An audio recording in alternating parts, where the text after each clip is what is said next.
Hey, it's John Carlos. Welcome to Movies Worth Talking About. I am here with Eddie! and we're here to talk about Freddy versus Jason. The last in our series of discussions in this franchise. That was spurred by me going to the it's weird, SPURR, but anyway, I went to the movie marathon at the Frida. Yeah. It was for charity. I've talked about this in some of the other videos. And they did 1 through 8, and it really got me in the mood to watch all these again and discuss them with you. And something really, I don't want to say struck me, but one I've always watched Freddy versus Jason on its own. I've never watched 1 through 7 and immediately gone into Freddy versus Jason. It's a whole different experience because Freddy versus Jason is very much, it has a lot of Friday the 13th elements in it. So when you've watched a bunch of Nightmare on Elm Street, and then you've got for the first time like some dumb teenage characters, because the franchise has never really been about like, oh, this fucker's gonna die. Look at that asshole. This is just fodder for Freddy to slash up. It's not that franchise. Yeah. Friday the 13th kind of is. So it has some less redeemable characters. It opens with like a girl getting naked, on the docks. And it's when it hit me like, oh yeah, like aside from like Joey's little pervy dreams, this franchise has never been about like, look at them titties, it's never been like a titillating thing for teenage boys the way Friday the 13th has. Freddy the first exposed chest of the Nightmare on Elm Street franchise is Tina's getting slashed down the middle, like, and bleeding. That's not sexy. That is not sexy. When it's more titillating is Joey's dreams in 3 and 4. And then Freddy doesn't really go around like, I'm just a slasher, slashing you with my claws all the time. And Jason, there was some stabbies, some decapitations. There's a lot more. Not to say it's a bad thing. It's just, I'm just telling you right now, it was just jarring to transition from 11 hours of one kind of thing into this. Having said that, just on my own terms, I fucking adore this movie. I know you do. You and I don't talk about this movie much. Granted, for a majority of this series of film discussions, we haven't had a lot of these discussions in real life prior to recording these. Yeah. And I have some notions of little nuggets you've mentioned here and there about this movie, but we've never really gotten into it. I know you don't love it as much as I do. But Eddie, yes. Eddie, yeah. Eddie, let me just tell you this before we get into it. I am a firm believer in the idea of your favorite movies, which are separate from the best movies you've ever seen. Best and favorite are different. So, like 2001: A Space Odyssey, Tree of Life could be like some of the best movies I've ever seen. Whereas like Rushmore, Goodfellas, Empire Strikes Back, are some of my favorites, Ghostbusters and Blues Brothers. Recently, though, I've discovered like a third separation, like distinction between best and favorite. Yes. And it's most comforting.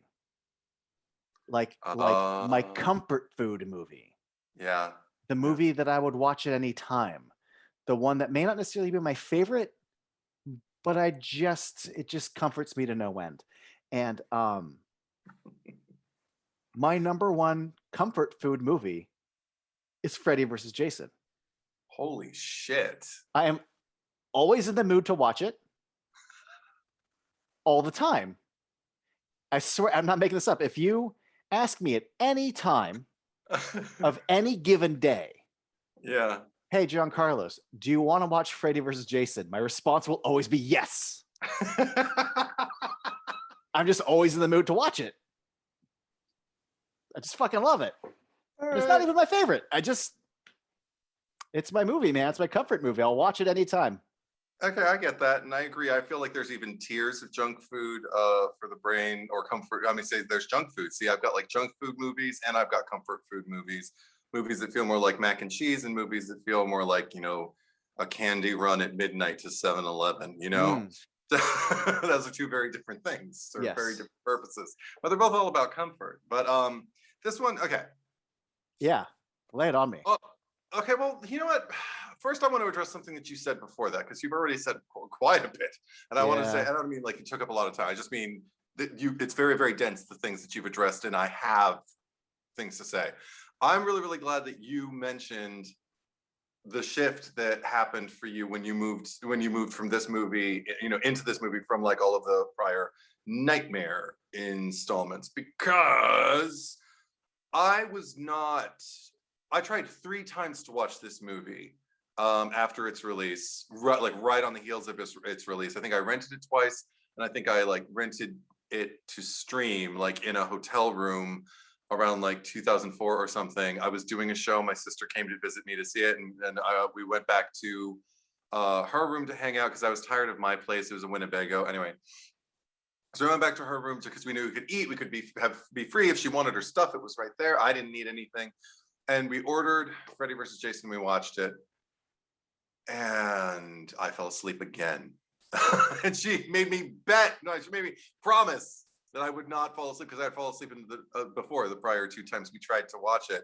I kept falling asleep and I couldn't stay awake. And the reason was there wasn't enough Nightmare for me. It didn't feel like a Freddy movie. And even Freddy himself, it was like he was crossing lines that I hadn't seen him cross before, and I was not really vibing with it. It wasn't fun for me. It was more like and you think Freddy versus Jason, you think, ha, fun, popcorn flick.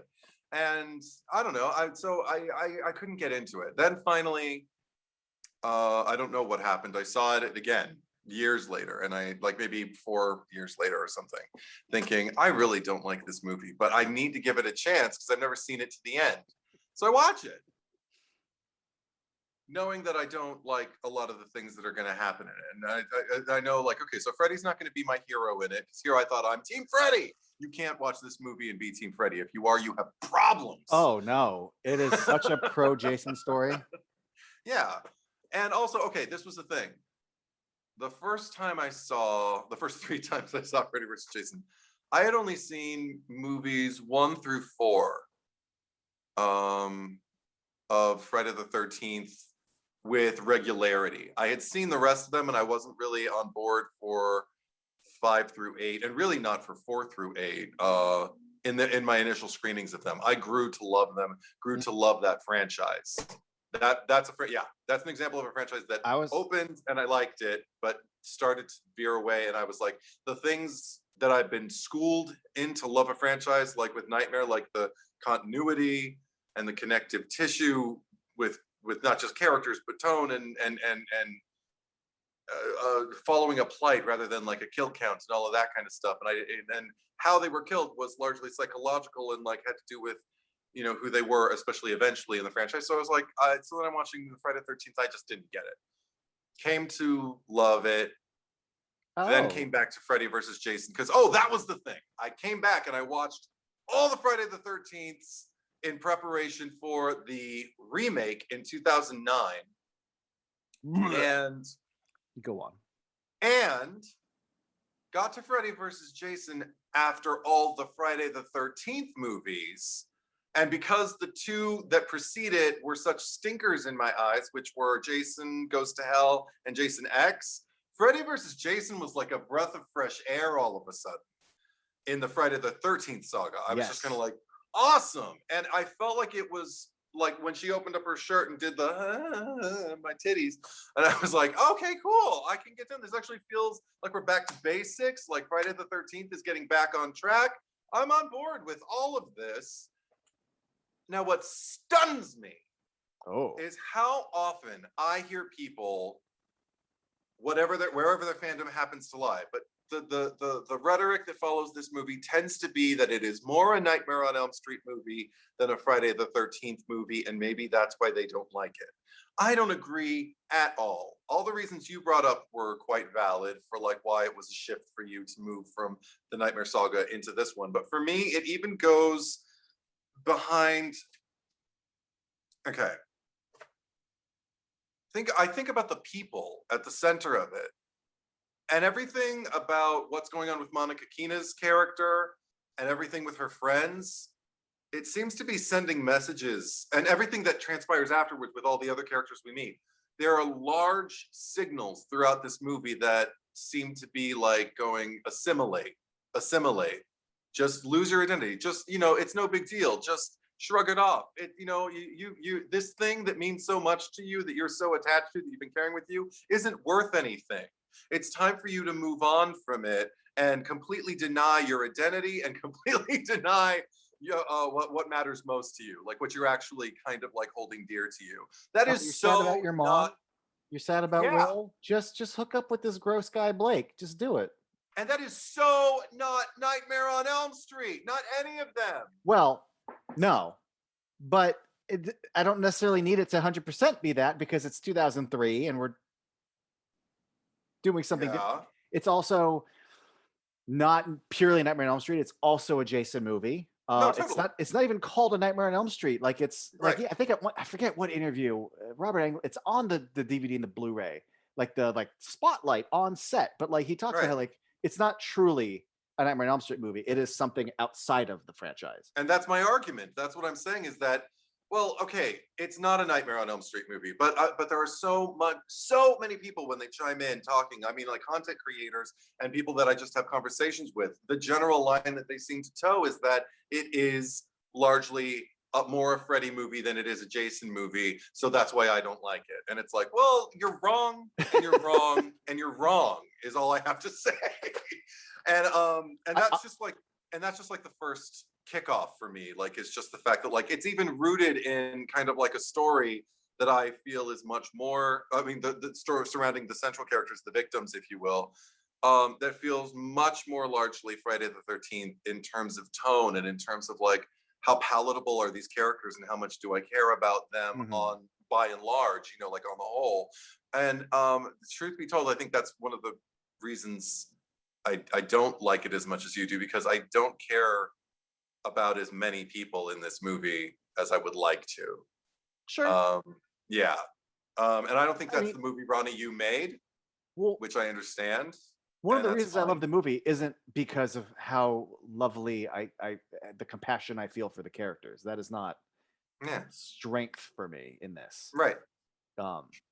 As someone who responds more to, not more to, but I do get a lot more out of direction and tone sometimes if the acting or writing is failing me. And this movie gives like it. There are times where I'm like, this is a fucking party and I am here for it. Yeah. And it even opens like it. Like I love, the thing is, I do love the tone of the movie, the way it opens with Freddy's narration and. Oh my God. And then the montage. Yeah. Oh my God. And Robert Englund's like voiceover. I can't come back and nobody's afraid. And also, but and you're talking about the highs, but I also love the chewing of the lows, Yeah. When I was alive, I might have been a little naughty. And that's another thing. Like from the get-go, the first 3 times I saw the movie, I didn't like this Freddy. And even though it's Robert Englund, it is Freddy. But I mean, even just like watching him like lick the back of the. Oh my God, it's so gross. I love it. Oh, it's so gross. And I'm just kind of like, and also because it's not technically like the Freddy Krueger of the nightmare. I'm used to watching Freddy Krueger of the nightmare realm lick things and be disgusting. I'm not used to watching Robert Englund, no makeup, full face, actor just like lick the. I mean, there's something else that's happening. Like I'm watching, like kind of like Freddy, live Freddy in his heyday, and I love getting that peak because we get very little of it in the other movies, and to see Fred Krueger, and not just lick, but the way there's this this drop in his eyes in the look, and then he closes his eyelids. Just the way he closes his eyelids, it's it's the thing that the other movies pussyfooted around. Sure. That dirty child killer. And in this one, they're like, no, we're gonna show just a hint of, and then also, it's one of the few things that does make me go ick. Yeah. But it's one of the few times where they really get blatant with it, and for as much fun as it is, the record goes, and I go, ugh, is when he's got Laurie in the dream at the end, and he's running his blades up her skirt and talks about how things are gonna, the first time gets a little messy. I'm like, yep. Ooh, see, if we were doing a whole movie where we were committing to like, he's a gross child, evil rapist, murder man. But fuck, that line is fucked up and disgusting in the middle of a movie that isn't fucked up or disgusting. Yeah. Holy shit. It's frustrating. I remember that was one of at least 3 times when I was watching with my sister where we reached, I think at one point I did reach that part, but I remember we were just kind of grimacing at a lot of Freddy stuff, just being like, okay, Freddy, like, he's always been terrible, but like, he's crossing the line in kind of like a fresh new 2000s way. Like, he can, because the other one that because it's not even Freddy like aesthetically, but it's totally Freddy. It's when Monica Keena does Laurie goes into her dream and she's like, oh, hey, Freddy was made by fire, Jason by water. How can we use that? And they all get up and decide to tie the bitch up. And they start walking towards her. She's like, wait, what are you doing? And she leans over, and then her father's there. She's like, don't worry, Daddy will hear it. Come on, give Daddy a kiss. And he just licks her mouth, her open mouth, and she screams. That's a fucking nightmare. Freddy. Yes. Yes. No, this is so gross. That is traumatizing and awful. It is. Oh, and that's so much more effective than just like playing Nintendo with the Power Glove. Like, it is, but I never championed that. No, I'm just saying, give me what that's making me feel versus like, oh yeah, the Power Glove, video games, I get it, But it did confuse things because a large part of, because those are the parts of the movie, and there are other parts of Freddy that I think go for the jugular and they work, and I'm on board for them. And then there's other parts of the movie where it does kind of lean into, I don't want to misuse the word camp, but I mean, I guess lean into a jokier, hokier, more kind of like light tone, and sometimes it works, sometimes it doesn't. So it's just a largely uneven, and it makes sense. I mean, it works. After how many hands it's passed through, it makes perfect sense. I don't need it to be something more than it is, but what it is not my comfort, my number one comfort food movie. I like watching it. There are a lot of moments that I kind of like leave the room for, but then there are moments I come back into the room for because I'm like, oh, it's that part. And but I think my favorite thing is the opening, even though I'm thrown off by the licking of the picture and everything like that. I love the way Freddy's introduced. I love the shot of the eyes, the shot of the mouth, the sweep in over the mask with the just the New Line logo of dun, dun, dun. Oh, just the mixing of the two. The first time I saw theater, people clapped just hearing those two. Yeah, absolutely. And I totally I would love to see this with an audience. This is a perfect audience movie. But I do have to say, like, even from the onset, there's still, even as I'm sitting there kind of like, I'm totally vibing on this, there are like, but moments of like missed opportunities, because I remember from the onset thinking like, all those victims that are like morphing back after he stabs the girl against the tree and everything like that in the opening, and then she starts morphing into other victims of his. I was like, what a missed opportunity to bring back like some victims from like more, it doesn't even have to be like old, like, because they'll be adults and everything, but just like even just more recent, like people he just killed, like, or whatever. Find people who look good, or for fandom, just bring people no matter what they look like and just have them be the people he killed, and the people will go ah, and then I do like what the Betsy Palmer stand-in does. I don't know the woman's name. Right, but it's a tough act to follow, and I really like her. Yeah, I mean, I particularly, I do this all the time to make certain friends laugh, but I just like the impression of her, because I like that it's Freddy as Pamela Voorhees. So she's just like, you've just been sleeping, honey. Mother's got something she wants you to do. Let them know what fear tastes like. Oh my God, I fucking love it. Dude, so do you know? Yeah, I like that. there is like a I don't know, like if there's like a little button that makes you go wee, it's there's like a perfect 20 seconds of this movie, which is make them remember what fear tastes like, and the lightning hits her. Yes. Morphing into like, I've been away from my children for far too long, to this strings cue of dun dun dun dun dun. Yeah. And then the blood transitions. Yeah. Hits the fucking wall. The title, fucking Spine Shank is playing beginning of the end. Yeah.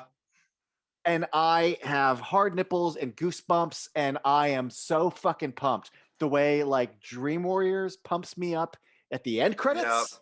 Yeah. Fucking Spine Shank and that title and that blood and that lightning strike is fucking everything for me. Oh yeah.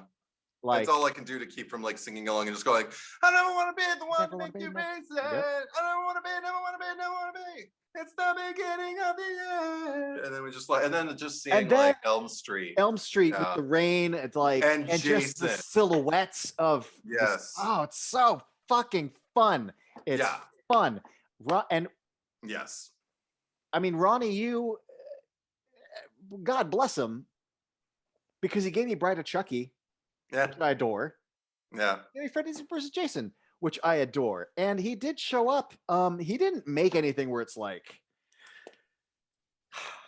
when I say he made a movie that looks nothing like any other Elm Street movie or Friday the 13th movie, I do mean that statement, but it's not like he came in and made it The Matrix, or he came in and shot it with black and white filters and stuff. But like, it is, I don't want to say stylized, but definitely makes strong visual choices with a lot of things and color palettes. It's a Ronnie Yu movie for sure, with those blues. Yeah, predominating blue. Yes, there's no other movie in this series that look like that. Going back on what you said a little bit, I honestly, I'd have to stop and really think about whether I consider this more of an Elm Street movie or more of a Friday movie.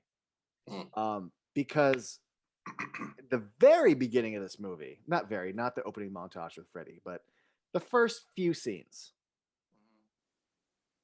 feels just like, it doesn't feel like a nightmare movie as far as who these kind of characters are. And I will say that these characters, they aren't as genuine or as empathetic as a Nightmare on Elm Street cast of kids. However, they're also more interesting and have more purpose than a Friday the 13th cast of them. So they're in this weird middle ground where they're better than a Friday group of teens, but they're not quite a Nightmare group of teens. I disagree. Yeah, I think I will take this cast over any of the fucking Friday the 13th casts, even though there are some very fun performances within them. And there are some very fun characters that I do like sprinkled within them as a collective whole. Even Kia? There's Kelly some Rowland real part? dirtbags I have to spend time with in the fucking Friday the 13th movies. Some real pieces of shit.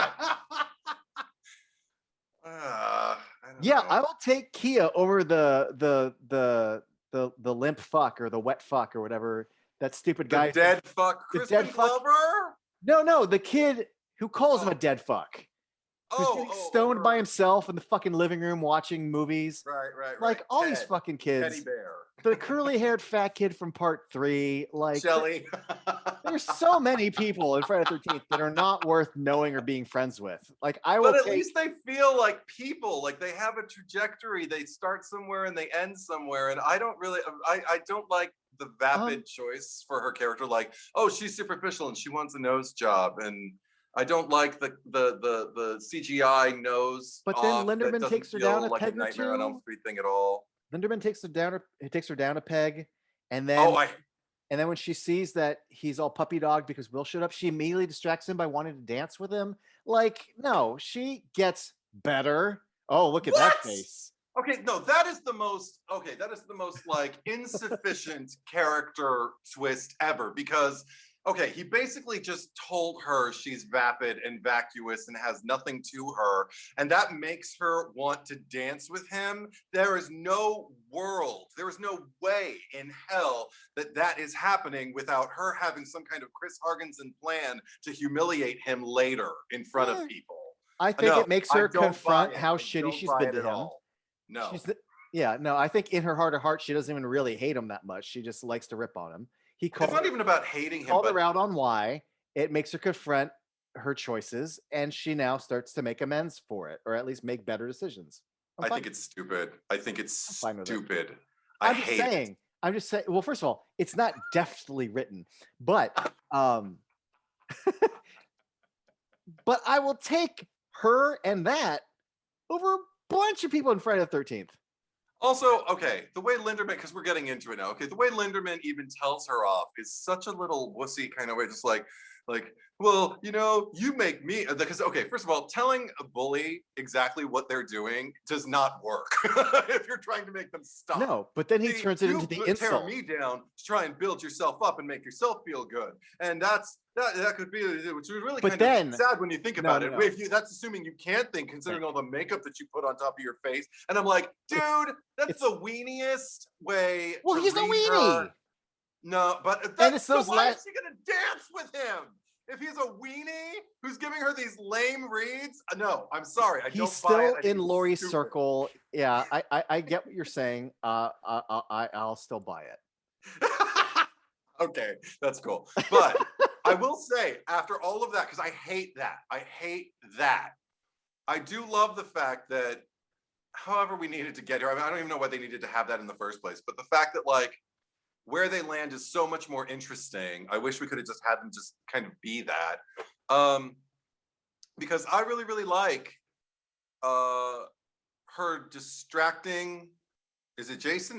No, it's Freddy. Distracting Jason and everything like that. But that's from Monica Keene. So fuck that. No, it's when he's already like gone in the cabin up against the thing, and she's carrying him out, takes him to the tree, leans him against it, and she doesn't want to leave him. She cares about him and everything like that. It's a genuine moment. I believe it, isolated, not for the characters, but I like the moment because I like the fact that, like, she's like, all right, but I'm gonna come right. And he's like, just go. Oh, and she's like, okay, fine, but I'm gonna come right back, and I'm gonna, get you help. And she's like, all right, and then she leaves. We see her disappear off in the distance, and the camera just slowly sweeps around, and then drops and reveals just the bloodletting. Yeah, it's just a pool of blood, and we know he's not going to make it. And there is no more blinking. Yeah, and there is no more Linderman in the rest of the movie, and there doesn't need to be. I thought that was handled. That one moment isolated was handled expertly. I just wish everything else that transpired between those characters evoked a similar feeling from me. So there's that. Yeah, it's one of those cases where maybe like the end result of a story is a good beat, but it wasn't earned getting there. Right.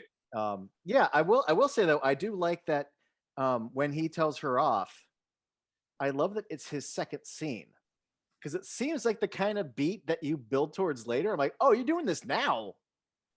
And then we're going to keep interesting. Okay, I really would have thought this scene would have happened later. Like you would have had enough after several scenes of this throughout the story of this movie, not necessarily his life. I don't know. I was just happy that it happened so soon. Because it allowed them to then get to that scene later by having that. Anyway. It's not earned. I don't like that. Sure. Going back to the idea of whether it's Friday, which it is more, yes. Even though towards the beginning it feels a little more Friday the 13th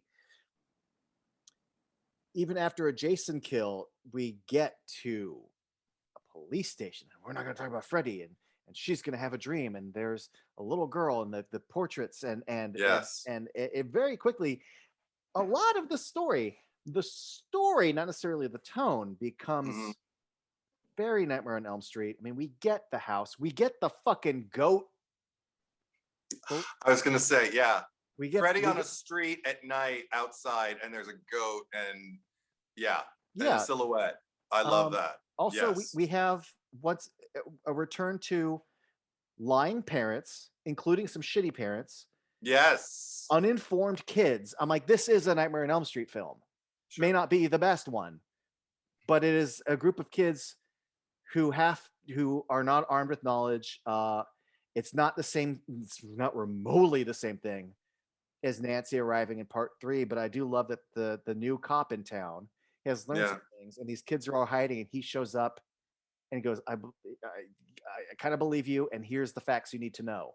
And I go, yeah, this is a Nightmare on Elm Street movie. Got it. Okay. Yeah.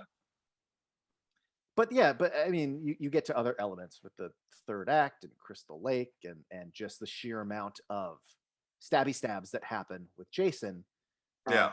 Yeah, I can't commit to one or the other, but there is absolutely enough to justify why someone would think this is a Nightmare on Elm Street movie. That said, and I love the new lie, by the way, that the parents the new lie. Like, yeah. we made a choice to hide this man. I do too. All have to lie to love our the fact kids. that Freddy's treated like a virus that has to be contained. I love that. The police are in on it. The parents are in on it. The people at Weston Hills are in on it. Yes. I love the new lie. It really works for me. Yeah, I also I love the fact that Hypnosil came back. I feel like I was waiting the whole franchise for Hypnosil to come back after part 3, and when it did, I was just like, oh yes, and Weston Hills, of course. But just but again, like I'm looking at it, and this is just anal retentive fan shit. But I'm looking at Weston Hills going, so when did they start putting them all in the same pajamas? And when did it start it never looked like that. They were isolated because they were troubled youth, and now, well, I guess it's functioning as something else, but I get a Cuckoo's Nest vibe. They even allude to Cuckoo's Nest in the script. Great. Well, I think the process has changed over time. It's 2003 now, or 2, it's a different wing, and we're only focusing on this one section. But also just the way Will and Mark speak in those opening scenes is so expositional, so unapologetically expositional that it's just the first like. Well, I mean, I think I don't want to call it a critique, because sometimes movies have to do that, but this movie, more than any other, well, first of all, this movie is more plotty than any Nightmare on Elm Street movie, definitely more than any Friday the 13th movie. And being that it's so plotty, and being that there's so much backstory to Laurie and Will, and even I'm trying to remember his name, Will's buddy, Mark.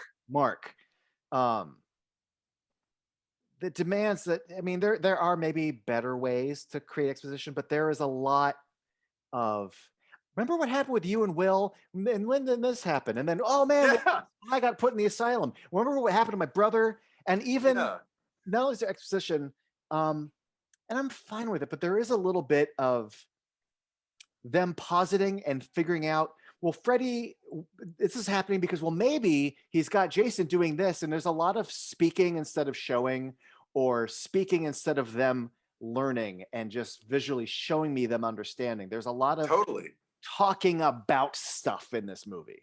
At one point, one of them, I can't remember if it's Will or Mark, but at one point, one of them even declares, they have like a Suicide Squad moment where he boldly declares, just kind of like, we're institutionalized. Yeah. It'd be like me, like in the middle of our discussion going like, Giancarlos, we're doing a podcast, like, it kills me. We're the bad guys.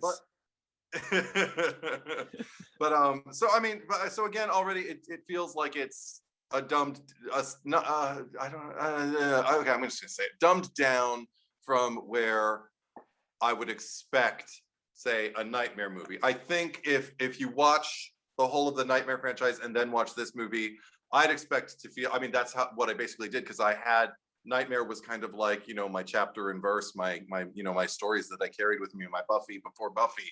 And so then I saw this movie and I was like, what, huh? I was watching that. What happened?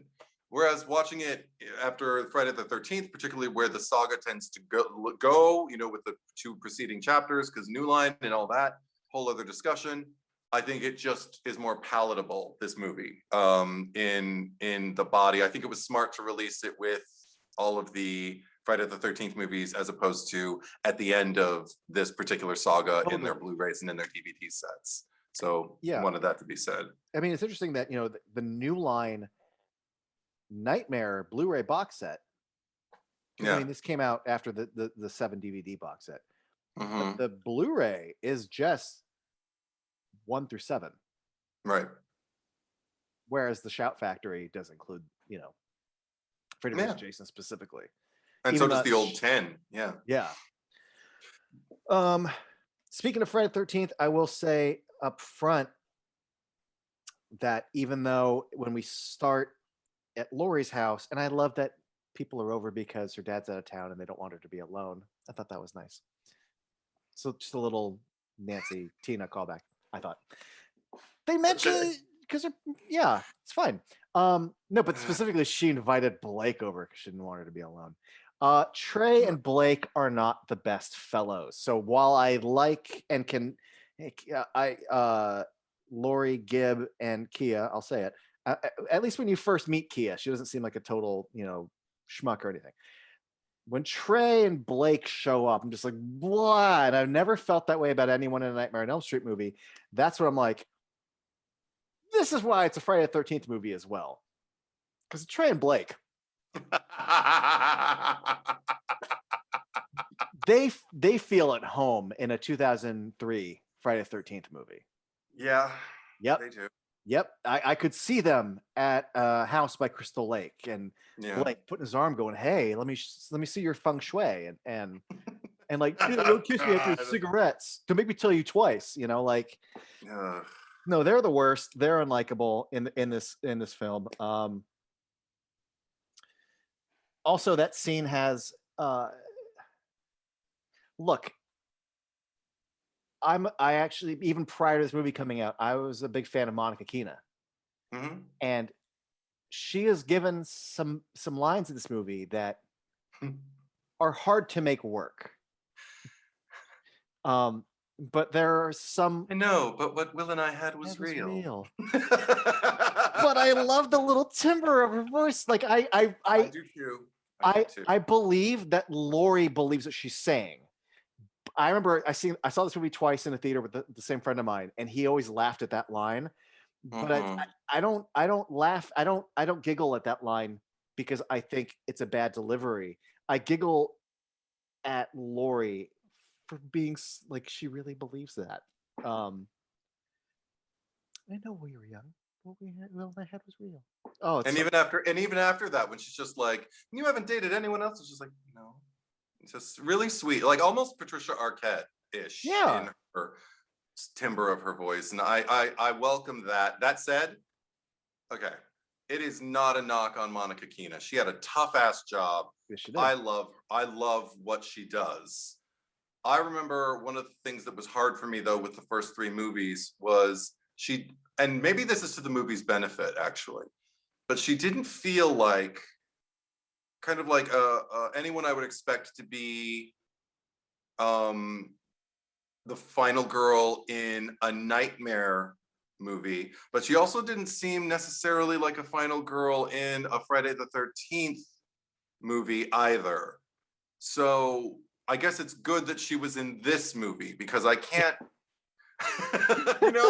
Yeah. But and also it's not about her work, it's just about sometimes it's just about type and about like like it's just full on like aesthetic and things, but everything she does I like, and there are some things I particularly like. That said, I don't like the way she's written because especially as she's introduced, Laurie is written as, and I'm not going to blame Damian Shannon and Mark Swift because I don't know how much of a hand they had in this final draft that we're seeing, but Laurie is a character who is largely defined by her relationships to men.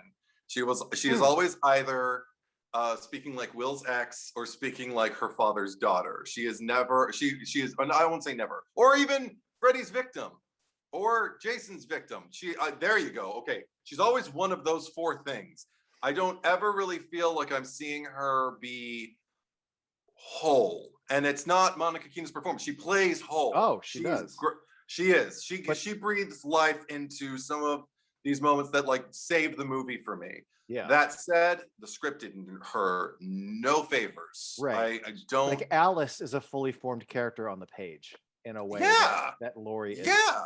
And so was Nancy, and so was Kristen, and so I'm just. But Monica, there are so many things that don't even feel like they're gonna be noteworthy beats that she makes noteworthy beats. It's after the stoner gets killed and they've managed to subdue Jason, and it just cuts to a shot of her looking down the hallway. Yeah. And it's just her taking in the beat has just ended and like feeling the gravity of like, what do we do next? Or her with her head down at the table. And again, there's also a Ronnie Yu choice. Yeah. His fucking name? Freddy. And it pushes love in it. on her fucking eyes. It's so good. Yeah.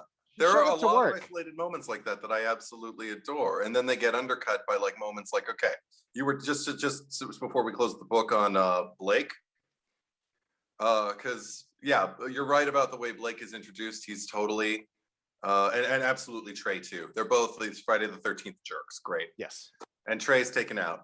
I love. Okay, we'll come back to her because there's more to say. But Catherine Isabel just, what the fuck do you think? Yeah.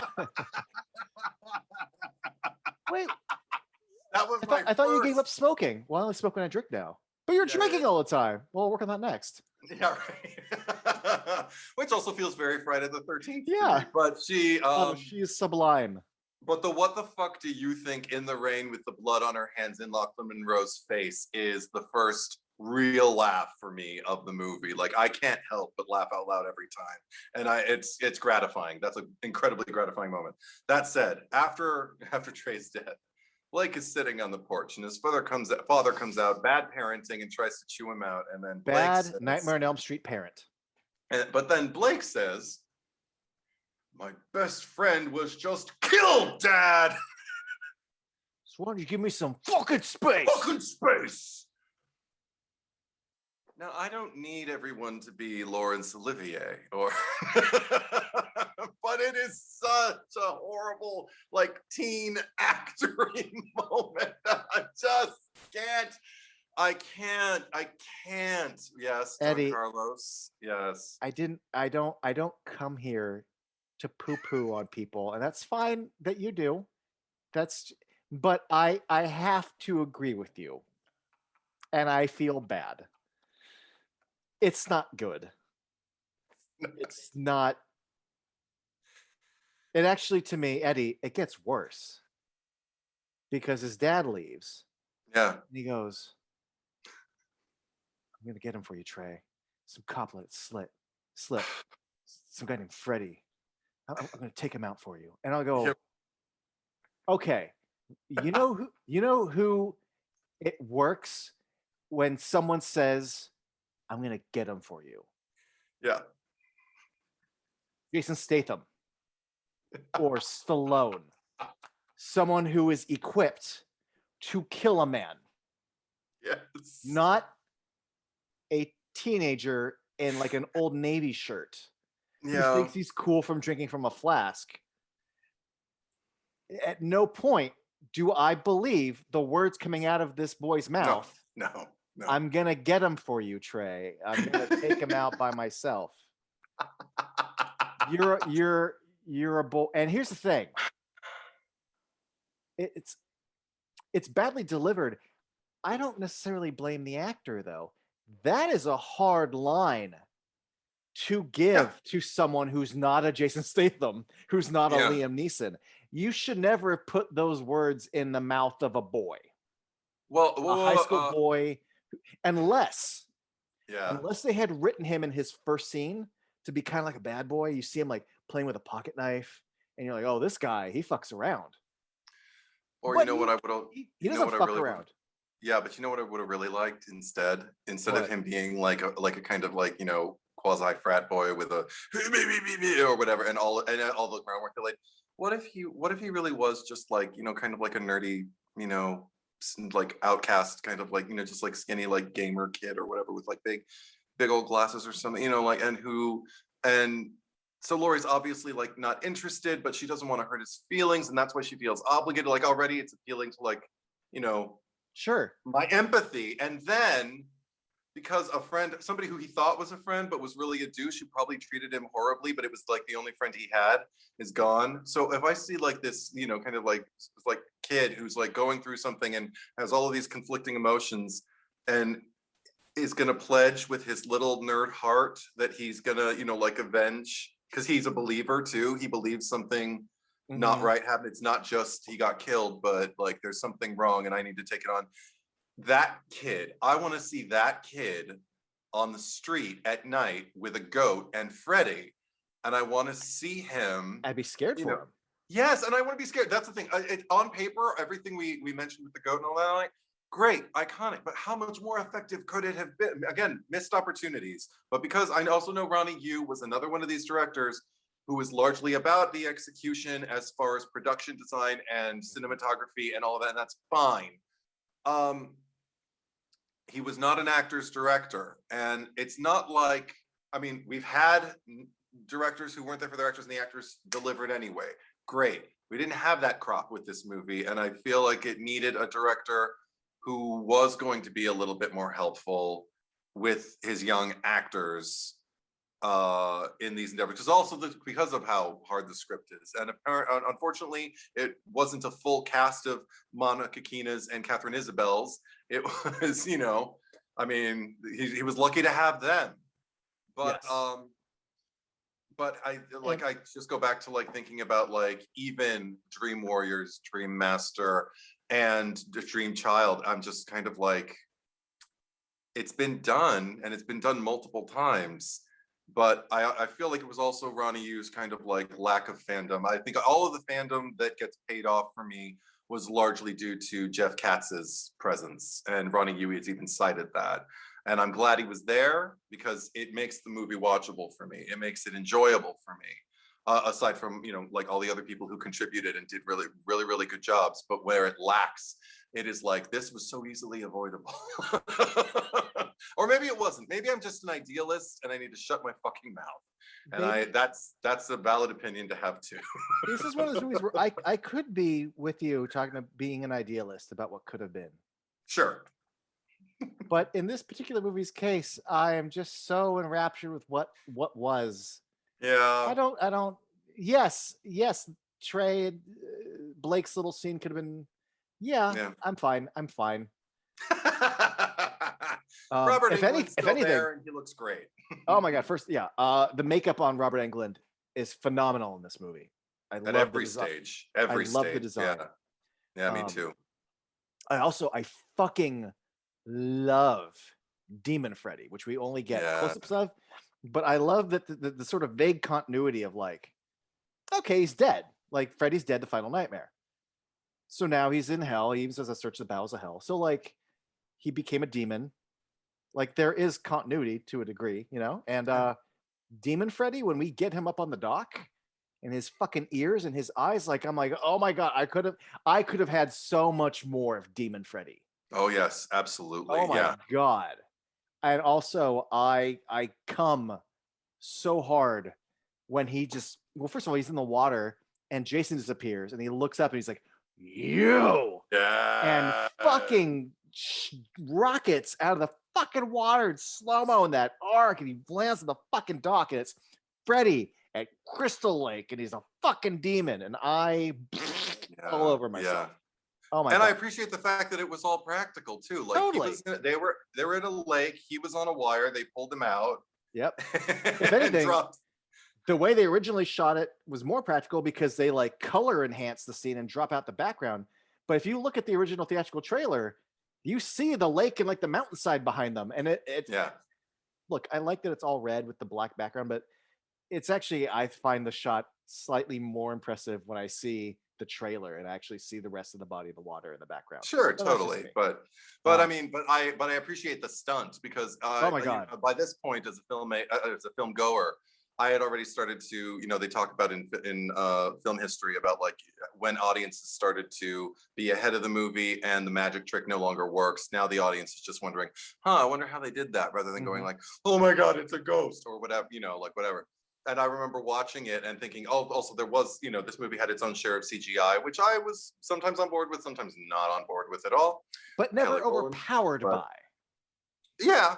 But yeah, no, because that when that shot happened, I did think that it must have been CGI or something, but I thought it looked great. Then when I found out, like in the behind the scenes thing, finding out that it was like done with like an actual man, like on a wire, like a performer landing on a dock, and that's how we're getting this thing, and all the water crest is real, and it's just like all stuff that was done in post, not just to kind of tweak it, but not to really showcase the stunt.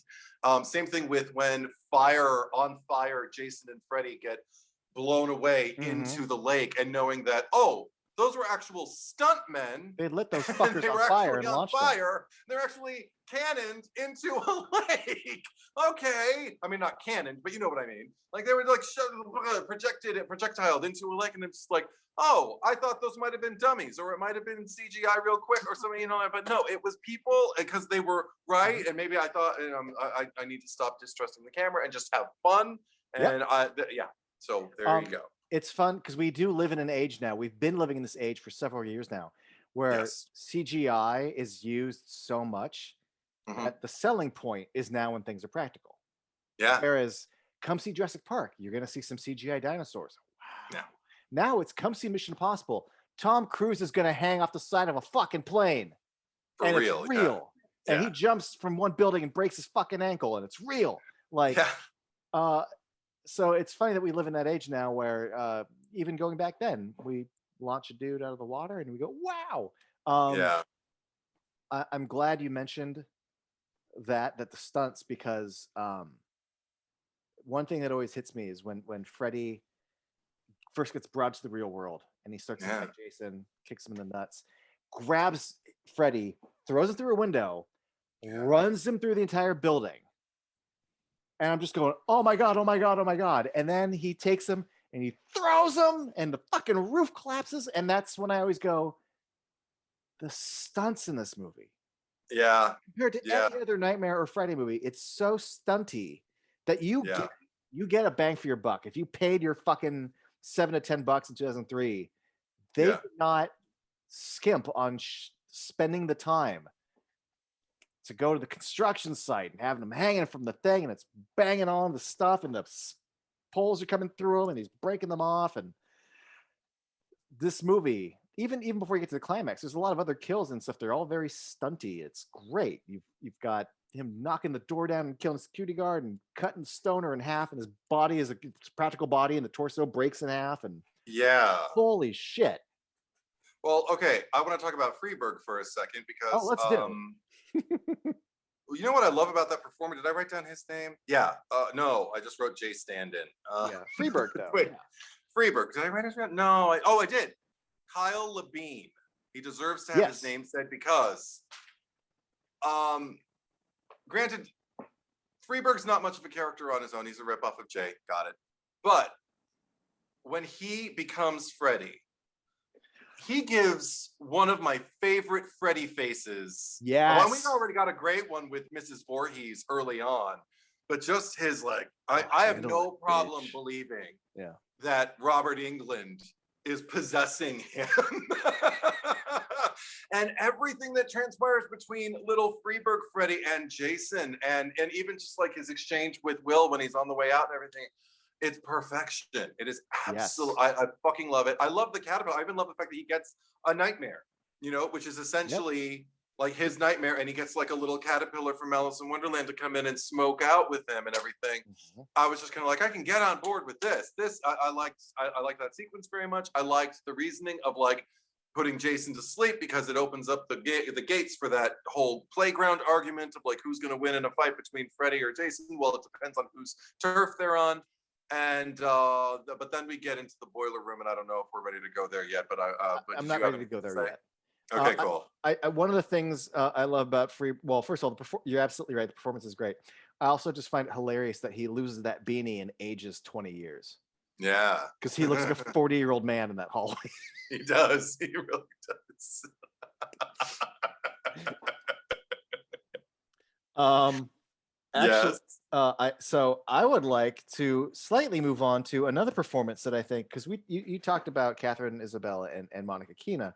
I don't think we can't skip Brendan Fletcher as Mark. No. Well, first of all, Brendan Fletcher consistently delivers the goods in a lot of things. But the part that gets me is he has little isms in the movie that almost they don't, I won't say they feel actory, but they just feel specific to that character. Like when he's talking, it's such little things, but he has this little waddle when he's singing 1, 2, Freddy's coming for you. Yes. Yeah.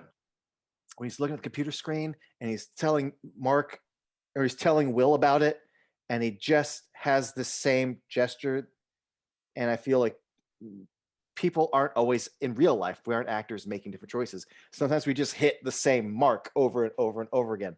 I like a lot of his choices. But here's the thing that's great about him. With very little amount of screen time and with very little amount of lines, he creates a relationship with his brother that we never get to see them. But I 1000% believe the bond that he and his brother had, and it's 1000% from him giving me that. He does great things with every line that he's given, and when I forget what the preamble to that is. I think it's the computer scene, but I think he's talking about Freddy, and he was a child killer, or why they sent them to Weston Hills, or why they were taking Hypnosil, or what they did with Freddy. But he's like, funny, no one ever told us, right? Like, I believe the anger over the lie. And in a movie where his friend Will doesn't totally believe him yet, he gives me everything about, this is what I believe. Like, my brother told me this. I didn't believe him then, but everything I'm experiencing now, I think my brother was fucking right. Let's research. Everyone's like, can't trust the parents, can't trust the cop. Like, this guy gives me everything. I agree.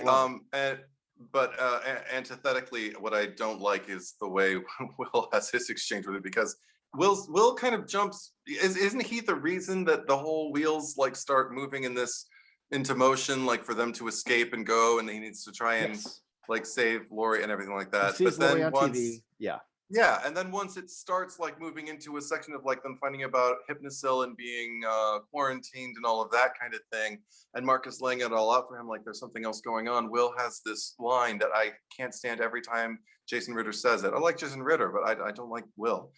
Just the fact that he's like, I don't know, but I'm sure there's a good reason, and just kind of shrugs it off and sits down and just kind of, and I'm just like, oh dear God, like, dude, like. That could be said for him for most of this movie. Yeah, he shrugs it off and sits down. Yeah. Oh, my favorite is just kind of like, it's just kind of saw your dad kill your mom. I'm like, what is happening? That awkward young Paul Rudd in Halloween 6 laugh that shouldn't be there. But He also that scene, he makes no contact with Laurie until the very end of the line. Same thing within the classroom or the hallway at school. Yeah. Like, I just want to shake Will and be like, look at her. You love her. Stop looking down when you say your lines. And look at Laurie, please. Right? Come on. And she waited for you, dude. Like, pay some respect. But again, like I know she wasn't cast with him originally, and you know he was a last minute replacement. I think he did fine, but I do think there were moments where a director could have stepped in and been like, let's try it another way. But Ronnie, you obviously wasn't concerned with performance. I do like that Bride of Chucky was John Ritter, Freddy vs. Jason was Jason Ritter. I appreciate the Ritters. As do I. I do want to bring up another thing. Just you got to see this in a theater. One of the fun things about seeing this in a theater was it was not that long after Scary Movie came out, and Scary Movie was a pretty big hit. And if you were in your early 20s, everyone you know saw Scary Movie. Yeah, everyone. And Lachlan Monroe. Yep. Right. That's all anyone had seen him in. In that character, I think he was the one with the little baby dick, right? Yeah. Oh, you got a baby dick too? Yeah. He was the Ryan Phillippe stand-in. Yeah. Yeah, he's so fucking funny in that movie. It's like if you only knew Leslie Nielsen from Naked Gun and then went and saw like Poseidon Adventure. So I'll never forget. I saw this movie, well, 3 times now with recently at the Frida, but 2 times in initial release. And both times, when the window rolls down to reveal him in the cop car, everyone just starts laughing. It's no fault of his own, but like, it's like having Leslie Nielsen show up in your cop car. Like everyone just instantly started laughing. Oh, and it took me several years to like kind of wash Scary Movie out of my being so fresh to really enjoy his performance in this. But I do like him.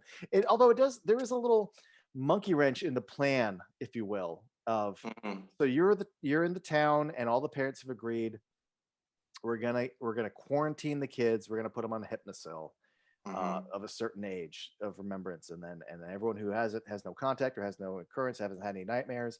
We're just not going to talk about Freddy, and the police department are going to be in on it. Everyone's going to be in on it. At some point, you're going to have to, like, was this the first time you had a new cop come in that didn't live in Springwood? Because at some point, you're going to have to deal with this, right? Because he's like, what's going on? What do you mean? Oh, we don't say his name here. Like, the cops in this movie are terrible because the first time a death happens that could have been Freddy, we know it wasn't. Yeah. They're literally going, oh, Freddy, right in front of Laurie. This is what your plan was for. And the first thing you do is mention her name. And then fucking Blake is like, oh, I've heard some cops say. I'm like, oh my God, these cops suck. Yeah. You had a plan and you suck at it. And not only do you suck at it, but the first new hire comes in, you're like, oh, it's none of your business. You're not from here. And blah, blah, blah. Like, yeah.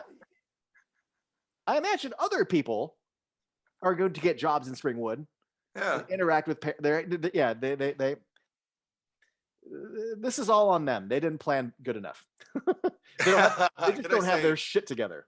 What I appreciate the most about that part, though, is just the fact that, like, while Laurie is being interrogated or whatever, she said, but they kept asking me all these weird questions, like about my dreams. And I'm just like, she's lost in the middle. She doesn't know she's in these 2 movies that are mashing up. And then I love that Lachlan Monroe is going like, I think we're dealing with the copycat killer of the Crystal Lake. And I'm just like, oh, okay, this is the movie I wanted.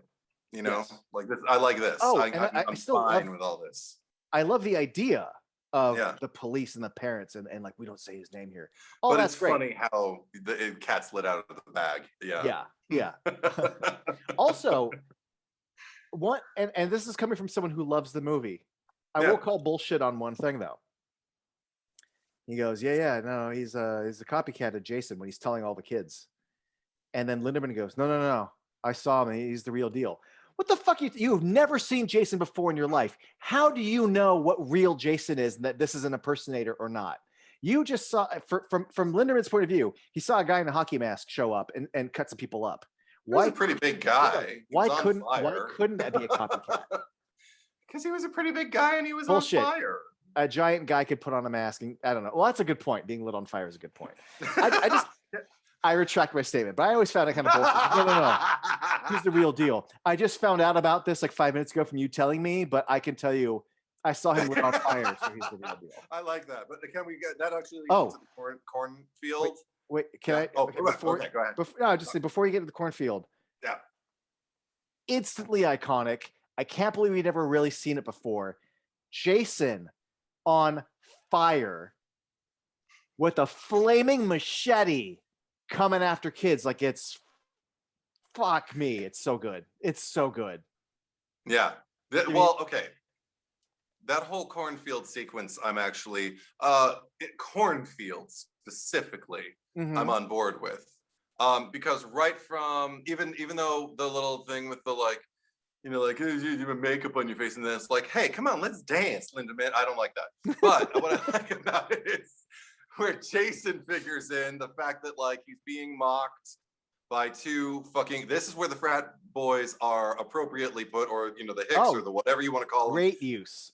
perfectly placed, and also because he was always obviously teased and obviously ostracized as a child. This is familiar territory for him, so all you're doing is loading the cannon for Jason and for the audience, really. We can't wait to see Jason let these guys have it. So when he finally does, it's like, yeah, awesome. Then I love the fact that like we peer through hearing the and everything, while Catherine Isabel is passed out and the fucking rapist is coming in and everything, hovering over her with his fucking glow sticks and everything. Oh, and purely aesthetically, like I mean, visual, not visual aesthetic, but audible aesthetic.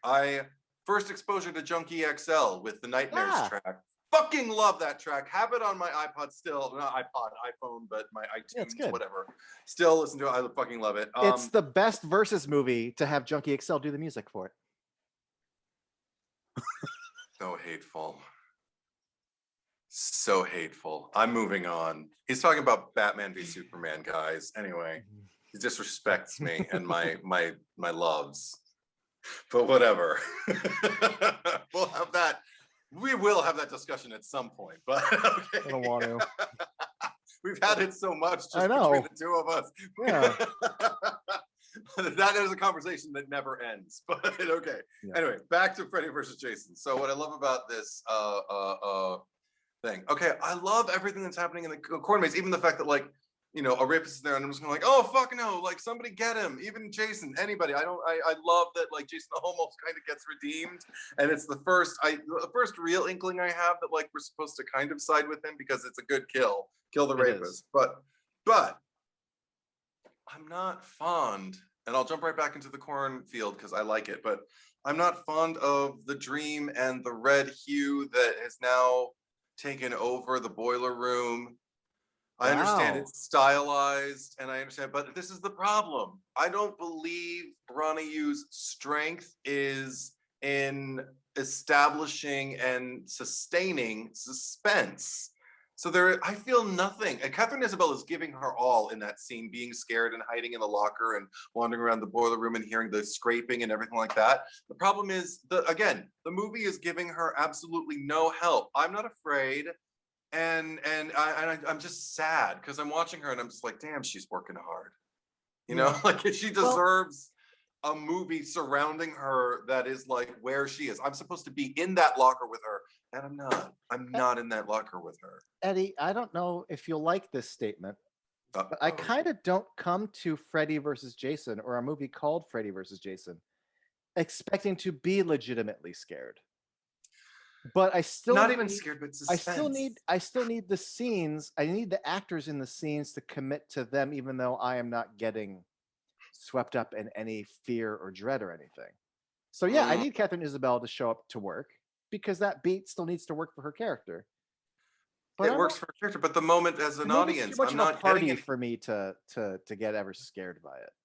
But it's not even about scared. It's about celebration. Kind of like, oh shit, something dangerous is going to happen to her. It doesn't even have to be scared. It can be like tense or just kind of like, oh, it's coming. And I can even be anticipatory. But I'm so bored. I'm so bored. Really? See, I am concerned for her. No. And I'm like, ooh, it's coming. No. I just love that first time you see his silhouette and like, ha ha ha, and then no. I'm watching an actress being shot in storyboards that look like they're echoing like a graphic novel, a really good graphic novel. Oh, really good. But the soul is gone, and I want soul. The face, instead of the bedroom wall, it's like a metal wall, and it's even painted really well. And the way the metal goes, oh, I love the fucking face in the wall. No, what really gets me. I'm here. Okay, you're there. Sorry. No, the only contradiction, and again, I don't like speaking ill of this movie because I heart it so much.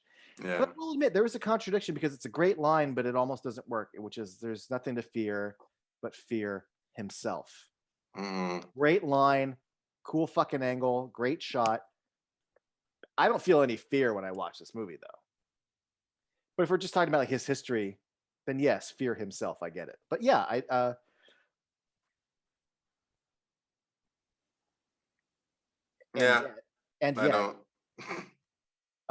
it still has a beat that I really, really enjoy. First of all, let me tell you this before I get to the beat. I like that fucking glow stick rapist. The second I see him, I'm like, oh fuck this asshole, because he's just dressed. No, but like also like he's Nobody who's at a rave and takes themselves seriously would ever dress like that. So I automatically either go, oh, my first thought was like, oh, the costume designer doesn't know what the fuck they're doing. And then I actually just chalked up to, actually, no, that guy's a fucking poser. And now I really want him dead. Yeah, totally. I already just want him dead because of his stupid fucking outfit. Yeah. And then he gets all rapey. And not only is he rapey, he like looks around. Yeah. Sure I'm not going to get caught being rapey with his fucking Jim Jarmusch hair. And then the guy that I want to die, I love that it feels like it's going to be this Freddy kill. And then she's like, and then we see him. Then it's the 1-2 punch. I love his like, no, she's mine. And then Jason flinging the glow stick rapist. And I love the trail of glow sticks in the sky. Just fucking makes me giggle. He's like a little shooting star. Yeah. And speaking of trails, another thing I appreciate is once Jason is caught on fire, I love just that one overhead shot of him moving through the cornfield, and it's just see the fire in his wake, like, you know, just like he's leaving just this trail of fire behind him. And then when he finally shows up, I love the authenticity, because I know, Ronnie, you didn't tell them like what to expect. They knew Jason was coming, but they didn't know that he was going to be on fire. So all of these extras really are like, what the fuck? I mean, it's not, even if it's not fear, even if it's like a jubilation, it's there's an exhilaration that happens. There's like a surge of energy that gets captured on the screen. It's one of the only kind of actory things that, Ronnie, you did for his performers that I really, really appreciate. And so yeah, so there's that. I like that. Even though he is a little bit of a Jay knockoff, I genuinely love the delivery. It gets a laugh every time I see it. And they're all recovering in the van. And was that Freddy? No, that was Jason. Oh, that goalie was pissed about something. It gets a laugh every time. All right. He's wearing a goalie mask. It makes more than a hockey mask. It makes sense. It's a good. I know. I get it. It feels like maybe about 5 movies too late for me. But for a character who's never seen him before. Also, one of the things I like about the cornfield in general is that so many movies of Springwood, we only see residential houses and residential houses and residential houses. Crystal Lake, we get not just the campgrounds, but surrounding areas. It was really nice to see some other part of Springwood. Okay. Appreciated it. That brings me to the house. Okay. You mean the interior of the house? Even the exterior. It still bothers me. Why? And then the interior of the house. I mean, the 1428 house. Yeah, it's supposed to be the 1428 house. Bothers me. Because I don't get 1428. I'm like, okay, you found a house that looks like it. And, okay, this really... Is that why the tree outside is in a different place? No, it's all everything. It's just, it doesn't sit right. It looks more compact. And then once you're inside, the staircase has like a landing or something, and it's different and it's wider. The landing never. I just figured, people update houses. It's 2003. No, I don't expect everyone's house to stay the same forever. I just go. No, okay. I see it, and I don't see the same house. It doesn't look like it was renovated. It looks like it's a completely different unit, and I don't like it. So my only nitpick is that they've made the living room now on the right side of the door, and I just wanted to see the left side of the door. We never do. Yeah. The living room, specifically from 1 and 2, I don't get to see it, and I go, okay. Yeah. Also, this is kind of a moot point, but it still irks me, so I'm going to say it.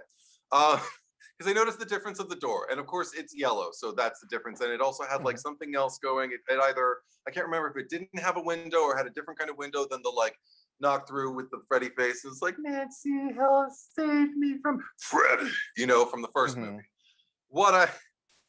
So I'm like, okay, maybe it's a new door. Maybe they just put, the original one was blue and then it was red for the rest of the thing until New Nightmare came back and they kept it blue again because that's the first movie and that's the one where Heather wore her, pajamas and everything. Okay, I get it. Now it's yellow for some kind of reason. So it's a different door. Okay, that's fine. But in a deleted scene that was supposed to go into the movie, there is a section where Monica Keena for some reason, I think she puts her key to try and unlock the door, but her hand slips and she scrapes the door and realizes that it's been painted yellow. So she starts scraping all the paint away and realizes it's a red door. So thusly, cinematically, what they're telling us is that's supposed to be the same red door that was in like all the prior movies. The thing is, the red door was a replica of the blue door, which had the same kind of window. So I'm like, what the fuck are you doing changing the style of the door? Pisses me off. I don't even know why. I shouldn't be this angry about it, but I am. But I get it. Yeah. I get it. Thank you. No, So I got that off my chest. Good. I see what you're saying, Eddie, and I understand. I don't have the. I felt that passionate about other things that make no sense. Sure. Like, why the fuck is Wolverine's dog tags in X-Men Origins Wolverine ovular when we've seen that they are rectangular previously? Like, what the fuck, X-Men Origins Wolverine? All you had to do was make rectangular dog tags. It's all you had to do. Oh yeah, no, there's a bunch. We could just do like a pod on our grievances in movies, sure. Like our biggest grievances. That'd be fun. But for us, I don't know about everybody else. Are you ready to move on to Mark's whole deal? Yeah. Okay. Can we also say, okay, you know what? Actually, I have to say nothing against anybody else. But I don't. There is a third performance that is Freddy infused, that Freddy inhabits somebody, and it's Zach Ward. Yes. Who I'm already a fan. Oh, totally. Absolutely. I watched, I remember watching Chris Titus's old show, Titus, and he played his little brother on it. And he was the standout. He was the reason to watch the show. Sorry, Titus, but I guess am I? Anyway, but he was amazing. And of course, like Christmas Story and all of that. But also, attention must be paid to Resident Evil Apocalypse. Yeah. He has this accent that sounds like yeah, he's great. I'll take care of this beach. Like, yeah. Anytime he's on screen, I'm just like, I'm taken care of, and I'm excited. Right? Yeah. Yeah. But his Freddy is so good. Jesus Christ. Like, it's so right that, and I used to think it was Robert Englund's voice that was coming out, but then I saw him do, when they reenacted all their lines at the end of Never Sleep Again, he did the line and it sounded just like in the movie. So maybe it was Robert Englund, but maybe he just does a killer Robert Englund, or maybe it was him and it just sounds a lot like, I don't know what it is, but whatever it is, he does a great Robert Englund impression vocally and physically, perfectly shifting from this dream version of Mark's brother. Yes. Mark's brother into Freddy, and it happens both of them absolutely perfectly. And I know that there was more footage, and I wish we got a cut with like more, because there was more for Mark with his mournfulness, missing his brother, even more like their history and what it was like. That's the movie I want to see. And first of all, Zach Ward, I can feel how much fun he's having. Yes, I love watching an actor enjoy what they're doing. But also, and it just escaped my brain. I'm sorry. Was it more about Zach Ward or more about Freddy impressions, or more about? But I will say this. Yeah. This might sound a little bold, but I'm going to commit to it. If you ever wanted to keep making Nightmare on Elm Street movies, and Robert Englund was saying like, "No, I'm too old. I'm not in good shape anymore," I'd be okay with them going to Zach Ward for the part. That's how good he was in his scene. I'd be okay with it. I'm so mad because it hasn't happened. He could do it. Oh my God. He could just continue with that Freddy, and it would feel like Freddy. I'm so mad. Right? Because we could still have them now if they. Yes, we could. Damn it. He's that good. I'm so mad. If it doesn't happen now, I'm going to be pissed. Oh, I remember what I was going to say now. I absolutely believe in that moment that is not only Freddy, but that's the Freddy who plays with his food. Like, I'm watching him play with his food. Yes, and completely abuse like the the soft innards of this child, like the inner parts, like his psyche and how fragile he is, like with the loss of his brain, the way Freddy's just gonna like look at these wrists. Yeah. Like that. And then all the poppy with the thing and everything. And okay. I believe that Freddy that we're seeing and that what he's saying matches the opening monologue. Like they are the same rhythm. Oh, it's great. And this, I appreciate this more actually as far as like its execution, because I'm much more viscerally connected to it in this nightmare than I am in like the goat and with the goat on the street at night and everything like that. It's more like in theory than in execution. But in execution, I actually do quite admire the eels at Mark's feet. Oh yeah. And the tendrils that are picking out of it, because it's again taking something that we've seen before but escalating it, and not even escalating, but turning it into something else. And his performance is just the way he's screaming, "Wake me up," and everything. Like, oh my God, because he's already under duress from seeing his brother like that. Then he gets a scare with Freddy in his face and everything. It's like, "I won't kill you," and everything like. Yep. And then he just starts like, "Oh, the abuse and everything." It's wonderful. And then also, okay, the fact, you know what kind of gets under my skin is when Laurie and Will are watching, and he's like, "Help me!" Yes, desperate. Oh my God, it's terrifying. Yeah, and we don't often see like such like, I don't want to say like confident cis hetero men kind of drift into like such a his plea sounds vulnerable and sounds scared.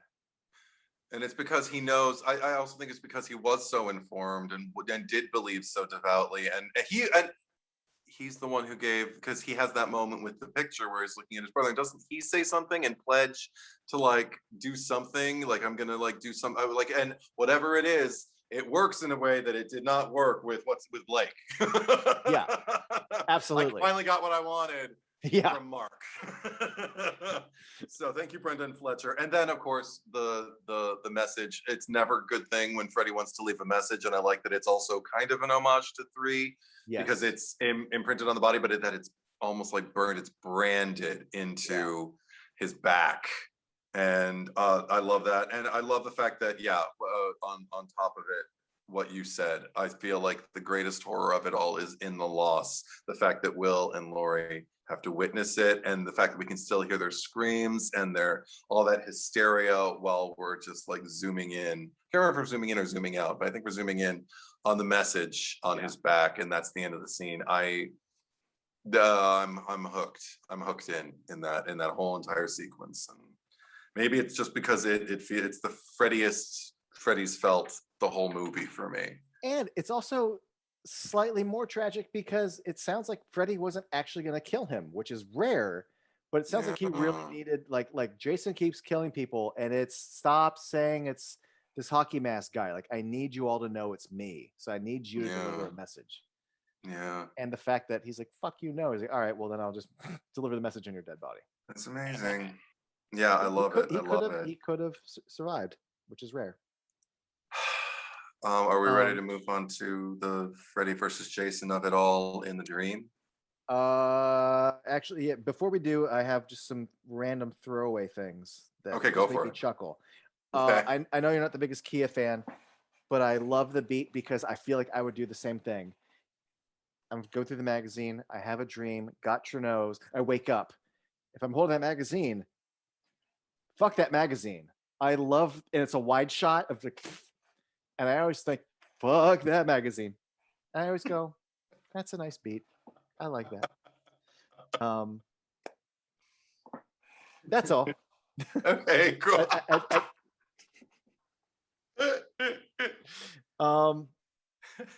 The Freddy versus Jason of it all, at least for the first fight. The first leg of it, yeah. I mean, again, fight 1, Freddy's turf.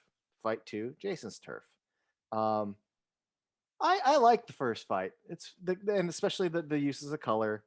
One of the things I like about it is this. Yeah. And I know you already said this is not your favorite Jason. I mean, not your favorite Freddy. I won't commit to saying it's my favorite Freddy, because I really like the Freddy in 1, and I've grown to really like there's some menace and malice in part 2. But I really like this Freddy and the Yeah. different avenues he goes in. But one of the things Sure. that really hits me is that, especially after New Nightmare, where I forget, I read the statistic like 20 years ago, but like I think he's in New Nightmare for like 7 minutes or something, like 6 minutes. It's really, Yeah. if you, Right. especially when you look at a lot of the Freddy movies, he's not in them for that much. Yeah. And I think he's in Freddy's Dead a lot. And I remember thinking a lot during Freddy's Dead how much, even though he's got a lot of screen time, there's so much where it's not even, I don't even want to say, obviously it's not scary, but it's also not that funny. And it's just like, him driving the bus and him playing the video game, the cameras, we have close-ups, just shots that stay on him while he's doing stuff. And I just remember watching 6 at the Frida thinking, I was already thinking about Freddy versus Jason going, okay, if you're going to give me lots of Freddy, Yeah. that's how you give me lots of Freddy. Sure. I like, if you're also giving me so much Freddy, I like this version of him with, by that point in Freddy vs. Jason, he has perfected the laugh. Yeah. And that laugh gives me a little joygasm every time. Sure. The degree, he's not as jokey like as Bugs Bunny as he is in 6. He Right. also gets really gross. So there's highs and lows. There's him, going up her skirt. There's also the incredibly disgusting line of, "Your eyes say no, no, but my mouth says yes, yes." Yes. Yes. Fuck that shit. Yeah. So the movie runs a gamut. Yeah. Totally. Absolutely. But what I do like is that I do get kind of a disgustingly dark Freddy at times, but Sure. I also get pinball Freddy. And he's like doing it with his hips, and and but he gets to go through a lot, but also, he still gets frustrated with like, why won't you die? Like I get to see him be scared and worried for his life. I get to see him be, I think it's one of the cruelest moments in the movie is when he wants to go into Jason's head and he like pierces a quivering, terrified boy's head and pokes his way in there. Yeah. But if you're going to give me this much Freddy, I adore the playfulness, the humor, the malice, the gleeful malice. I really respond really strongly to everything he gives specifically in this first fight scene. As far as performance goes, I really, really, really, really like what Robert Englund does with the part. Right. And let me just clarify.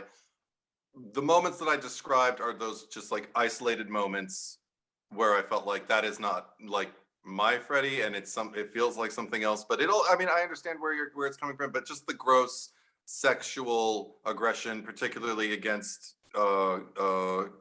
girls, is the thing that I was just kind of like, it's unpalatable. But it's not like the performance overall is not my Freddy. It's still largely like Robert Englund, and it's still And I agree with what you're saying as far as like, especially with this scene. It feels very Freddy. The pinball effect itself, whatever. Yeah, the CGI. Yeah, but and also I have like just 2 like nitpicks, but then I'll get into back to my praise. Because one thing that always bothered me, it's such a little thing, but it isn't. It's the line with which he welcomes him. He's just like, "Welcome to my nightmare," and I'm like, I see what you're doing. You know what would have made it even more kick-ass for me? After all the movies we've seen and all of the other victims' nightmares that, like he's, I understand it's like it's my nightmare because I control it, blah, blah, blah. Yeah. But I think what would have been even more badass to see Freddy say to Jason, "Welcome to your nightmare." That would have made all the difference in the world to me because, we're going to get to see what Jason's, because that's the whole thing about unlocking like what he's afraid of and everything like that. And I thought, oh, and he was once victimized as a little boy and everything like that. We didn't really get to know him then, so there's a great opportunity. So I thought that was just a tiny missed opportunity, but not that tiny, because it bothers me every time I hear it. I just kind of roll my eyes. I also do. This has been spoken about a lot, so I'm not going to linger on it. But just I wish the fear of water was more effectively portrayed as a fear of drowning, as was the original intent of Damien Shannon and Mark Swift when they wrote it. They didn't, because obviously Jason has spent a lot of time in water, a lot of time in Camp Crystal Lake. I'm glad you brought this up. And he's never seemed scared of it. He's quite at home there. So I have my own excuse for it, because that's been a bone of contention for a lot of fans ever since the movie came out. Is because it's one thing for Laurie to kind of acknowledge it. It's another thing for you to see it actually happen in the dream. And everybody I know goes, well, Jason's not afraid of water. We've seen him in bodies of water plenty of times. Mm-hmm. That's not a thing. While it does sound like a good idea, like the symmetry of it all, fire and water, I get it. Sure. Yeah. But the thing that I have always allowed I've never pushed against it, because the thing I've always allowed myself to believe is that, I hesitate to call the word alive Jason, because, but a lucid, walking around, Jason that we see in all the movies, isn't afraid of water. Mm-hmm. But this isn't awake, alive Jason. Yeah. And it's not just that he's asleep, he's also in a fucking nightmare. And I like to think that this is more of a more basic asleep nightmare kind of primal state. And that if anything, it's more like we're operating within his id. And if he's remembering childhood experiences in this moment, yes, he is afraid of water. Works for me, because this isn't the Jason who's out walking around Crystal Lake. Yeah. At this moment. I agree with everything that you're saying. That said, as far as execution in and of itself, one thing that I would have loved, that again would have made Freddy feel more kind of like, I don't know if omnipotent is the word, but just more like kind of like, again, like that virus spreading and everything like that. This is the thing. Freddy got into all of those kids' deepest fears without ever having to like do the the lobotomy with the blade. And I like the blade. I do love that moment. I love watching. It's an odd thing to say. I love watching Freddy victimize Jason for the purposes of the movie. Right. And he does bring the water before he does that. Yeah, exactly. That said, I would have liked it even more if Freddy could have just kind of like keyed into whatever it was he keyed into with the other kids, but like to kind of like just at least get a sense of like who they are. And if he could have just like put Jason back on the day he drowned at Camp Crystal Lake, and that's where his nightmare started. Because it feels like it's his territory, but it's really Freddy's, because it's the nightmare. It doesn't have to be the boiler room. And then just to kind of watch Jason be affected, because he does have this weird kind of stargazy quality in his movies in the past, whenever something that he's connected with kind of like, comes back to him, like the apparition of his mother in part 2, or little Tommy Jarvis in part 4. There is something that can make him stop, and at least, and it's canon. And I feel like if he could have just been back on the day he drowned and just kind of witnessed it, maybe it would have stopped him enough. Maybe he would have tried to save himself, and maybe in trying to save himself, maybe he would have started drowning himself. And that's when Freddy could have looked down and been like, so there is something you're afraid of, like drowning, and then pulled him down to like the bottom of not even the lake, but like the bottom of the earth, like to the earth's core, like at the bottom of the ocean or something. And that could have been like the thing. And then I don't know how the sequence would have worked from then on, because then we have to go to the back, but something like that. Anyway, that would have been, it would have made him more powerful. It would have made Jason even more at a loss, and I would have bought Jason's vulnerability in that, because it's building to it. I would have liked it better that way. That's all I have to say about that. I still get a little bit of that in that once Laurie joins the dream. Yeah. I love that she goes to the dock. It's a little thing, but it's so crucial to me. When she sees Jason come up, and Freddy comes up, puts his hand on him and pushes him down. I'm like, oh, there it is. There. More of that. Yeah. That's amazing. I love that. Like everything from pretty much from then on, I'm pretty much on board with. We'll get to what I'm not, but right after the moment I described, like where Jason's like first kind of drowning, and they're witnessing like this now comatose Jason laying in the van, in the Scooby van, and they're like debating over who's going to give him mouth to mouth, and of course Kia has to do it. I like that. But I love just the that's suspenseful. The building up, I'm not scared of it, but I'm not going like, yeah. I'm going, because there's this gross coming out of the grossest mouth. Like, I mean, they both have gross mouths, Freddy and Jason. I don't know who I'd want to give mouth to mouth to neither, but just like he's in there, and it's like swamp water, so like and everything. So the fact that she's like sitting there going, shut up, I gotta do this, and everything. All of that, and even the score helps it there because it's got these like weird swirling things happening like in the score. So I'm just kind of like, okay, everything about that, good filmmaking, love it. Just winding around. I mentioned the leap already. Okay, Freddy being brought into our realm, and the guitar riff that happens when it is matching the look of Robert Englund with his. With it, and he's like, that oops expression on his face, and there is full like grown Jason. And Jason like tosses a fucking flaming table, ready to fucking kill this fucker, and it's so, and the metal riff just like only helps it. I'm just gonna like, yeah. I mean, and low angle fire at the bottom of the frame as these like titans like step at each other. Yes, and I do kind of wish that like the horrible line would have stayed in. I'm just like, Freddy versus Jason, place your bets. The trailer ended with it, and it's in the deleted scenes. Yeah, I would have been fine with it if it had been in the movie. I mean, it's not the worst line in the movie. No, well, considering that was their goal, like it's not some dumb, like it works for what they were going for. Yeah. So his whole comeuppance, you already mentioned like the being pulled through the window.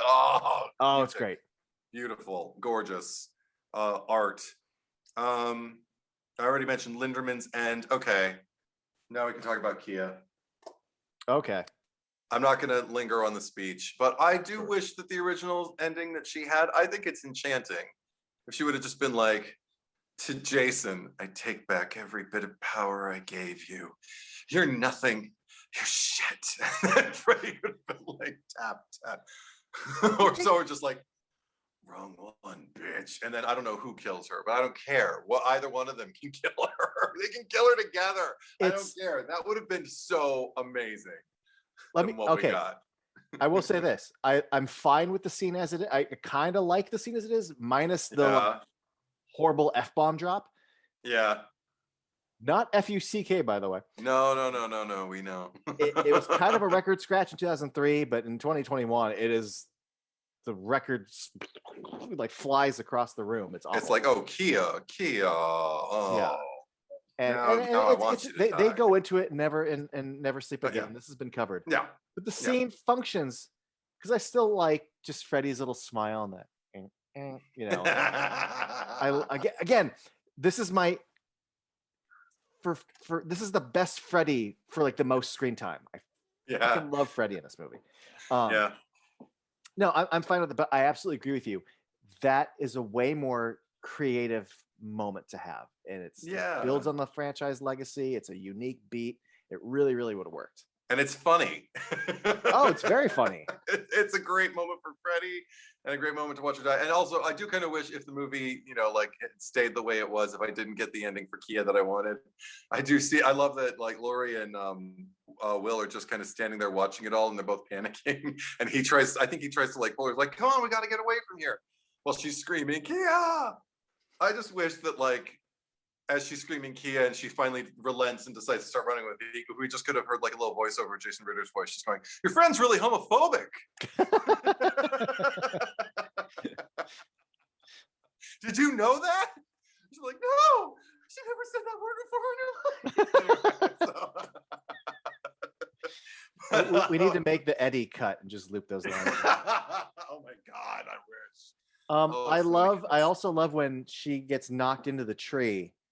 Yeah, Just how flaily the stunt person in the body is. that's pretty cool. I Yes, love I it. It agree. reminds me of like when a Power Ranger gets hit, like in the old Yeah, show. Just it looks blunt and it looks like it yeah, hurts. it looks like a Yeah. spasm, like the spine just. Oh, it's Yeah, great. The way it the stunt slumps. people in this movie get nothing but a round of applause from me. Yeah. Like, oh my, all my money, all my respects. Like, awesome.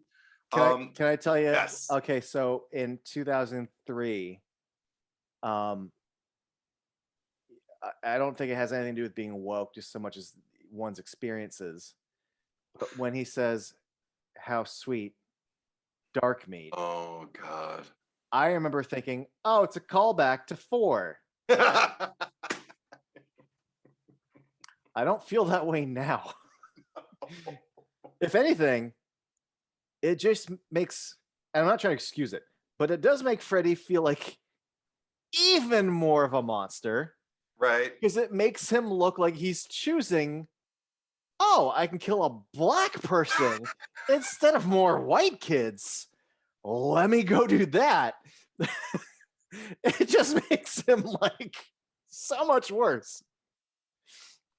I always read that moment as like, well, there's 2 of them over there. So while I'm trying to kill one of them, the other one can hurt me. She's alone, so I'm going to be a racist. But Right. But can I tell you? I um, want to tell you my experience. It's a very short story, but I'm sitting there in the please. Frida like a month or two Oh ago, no. and he says, "How sweet, dark meat," and from the back of the theater, I just hear one, "Oh my god!" The most disgusted, offended. I'm so glad you're drinking water when I was telling that, by the way. Just the most horrified. Oh my god, like disgust.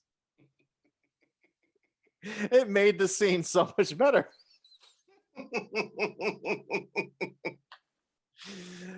Ah, it's great. Oh, I'm so proud of myself. I didn't spit all over my phone. But okay. That It was awesome. yeah, that's great. Yeah. I'll try to hear that from now on when I watch the movie and get to that part. There's a lot of horrible name calling going on, and it's not necessary. But okay. I really appreciate everything that went wrong with the final explosion because it looks massive, and I know it wasn't supposed to be that massive. But and what I really appreciate about it is how everything's on fire at the end. I mean, I like Batman v Superman, so I like it when everything's on fire, apparently. But what I think there's a lot of wins in this finale for me. Mhm. Everything is kind of worth it because it leaves me going home happy or whatever. But I love the misdirect right after they're both blown and then you into the water, because and you then you see the just see machete. you see the machete and just these And boots and these baggy. It's the slow Jason walk. Yeah. But it's And because they're both Freddy's sitting there injured. like recoiling, like, oh no. Which I mean, Jason's scary too. Sure. Yeah, I'd be like, oh fuck no. And for some reason I can't get up. and, and then when it's revealed that it's Freddy, it's like, oh shit. And also, okay, this is why there are a lot of reasons to love Robert Englund, but what I love about Robert Englund in this particular moment, this is an exasperated, tired, weary, like, God, I mean, he has to say like being alive is a bitch or something like that at some point, but he's just sitting there, and in the 6th movie, but he's really playing it like, God, I'm so tired. I hate being corporeal, but I'm gonna kill you. He looks at that wit's end. Like, it's not even malicious. It's like, I am so fucking sick of you and your bullshit. You had this coming kind of thing. It's almost human because it's not that. yeah. It's, oh my God. So I love that because it feels so incredibly visceral. And then I love, because I generally do tend to like this in movies that aren't Freddy's dead, when he gets killed with his own glove. I mean, this time it was his own hand. So I was like, okay, that's kind of like next level, because it's not just the glove that did it, it's the hand that did it. So that hand that touched all those fucking kids and everything like that. Now, take that. And it feels like poetic justice. It's been done, but I don't care. It works. I like it. It's done better than it is in Freddy's Dead. So in Freddy's Dead, yeah, totally. So I appreciate. And the final, because that isn't what finally does him in either. I always loved it before I knew Monica Kena's backstory with Freddy and being afraid of him and being, traumatized for like a year, like looking at photos of him before she went to bed as Robert Englund and going like, it's just a movie, because I feel it, but I just love how guttural she is with her, just like, welcome to my world, bitch. I feel it every single time, even before I knew where it was coming from. But now I see it in her eyes. She means it. She's and she's looking into the camera. So we're not even looking at Robert Englund, but she's using it because she's a real actress. I love it. It gives me life. So I just want to talk about that. Yeah. It definitely gives me life. More. I agree. That moment lands way more. It's one of the few parts where I'm like, ooh. Like, how we talk about, like, she's great, but like sometimes she has to do like a lot of work to make these beats work. And I wish there's a little more support for when Will's like, can we just fucking go? And she's like, no. Like, this fucker destroyed both of our lives, and I'm not leaving until I watch him die. And I'm like, die. Oh, like you're like, yeah. And it's even more exposition too. She's like, no, Will. My father didn't kill my mother. Yeah. He saw Freddy did it, and he didn't tell me to He's protect destroyed me. Both of our lives. Like, yes, I know, exactly. I saw the movie. It's like movie I saw. Running out the mouth with all this exposition, and all Will can do is like, what? Which like, is why I'm like, what his line is. That's why I wish there was a little more support to give her like a better line, because like she's delivering, but all this doesn't need to be happening. Yeah. You could just be like, can we go? And she's like, no, I need to see this. Yeah, no. I need to fucking see this. From the earth below, it is coming, her performance. Yes. Right. Let me go back a bit. Oh, please. Because let me throw in a few of my 2 cents with the fight at the end. The first fight in the dream. One little thing I really like. So there was quite a bit of an uproar that I just forgot his name, but Jason from the last 4 movies. Oh, Kane Hodder. Many fans were very vocal. Kane Hodder was not playing Jason, right? And we're also kind of doubting when that was addressed, but I'm saying, well, we're kind of writing a different Jason. It's a little more empathetic, and we need someone who can emote a little more. Even I was like, how much can he emote with a fucking hockey mask on? But okay, whatever, we'll see. I do like what Kane Hodder has done with Jason, but I don't worship at the fucking altar of Kane Hodder as being like the best Jason ever. So I'm like, fine, let's see how this goes. When the dream starts and Mrs. Voorhees is talking, and then she disappears, and you cut to Jason, and then Jason like ding gets it that there's this like, he's got the mask on, but it's like this very upset, how dare you fucking fool me, and you used my mother. It's all in one eye, and I'm like, oh, so that's why you got someone else. I get it. I don't know if I could. Yeah, I don't know if Kane Hodder would give me that, but I really like this performance in this beat. And I could be wrong. Maybe Kane Hodder could deliver, but I really like that moment. It's a good. There's a few moments where we get good tilts, but that's a good. I'm not going to say he's Lord Solivier or anything, Eddie, but for a Jason character, for a guy, I respond to how upset he is with just that look in his eye. It's a good beat. I concur regarding Ken Kersinger's performance. Yes, absolutely. I also think it was a thankless position to be put in because Kane Hodder was so dearly loved. He was the only one who got to play him more than once, and he did it 4 times. But that said, Ken Kersinger turned in a great performance. I loved everything about it overall, and I love that he made it his own.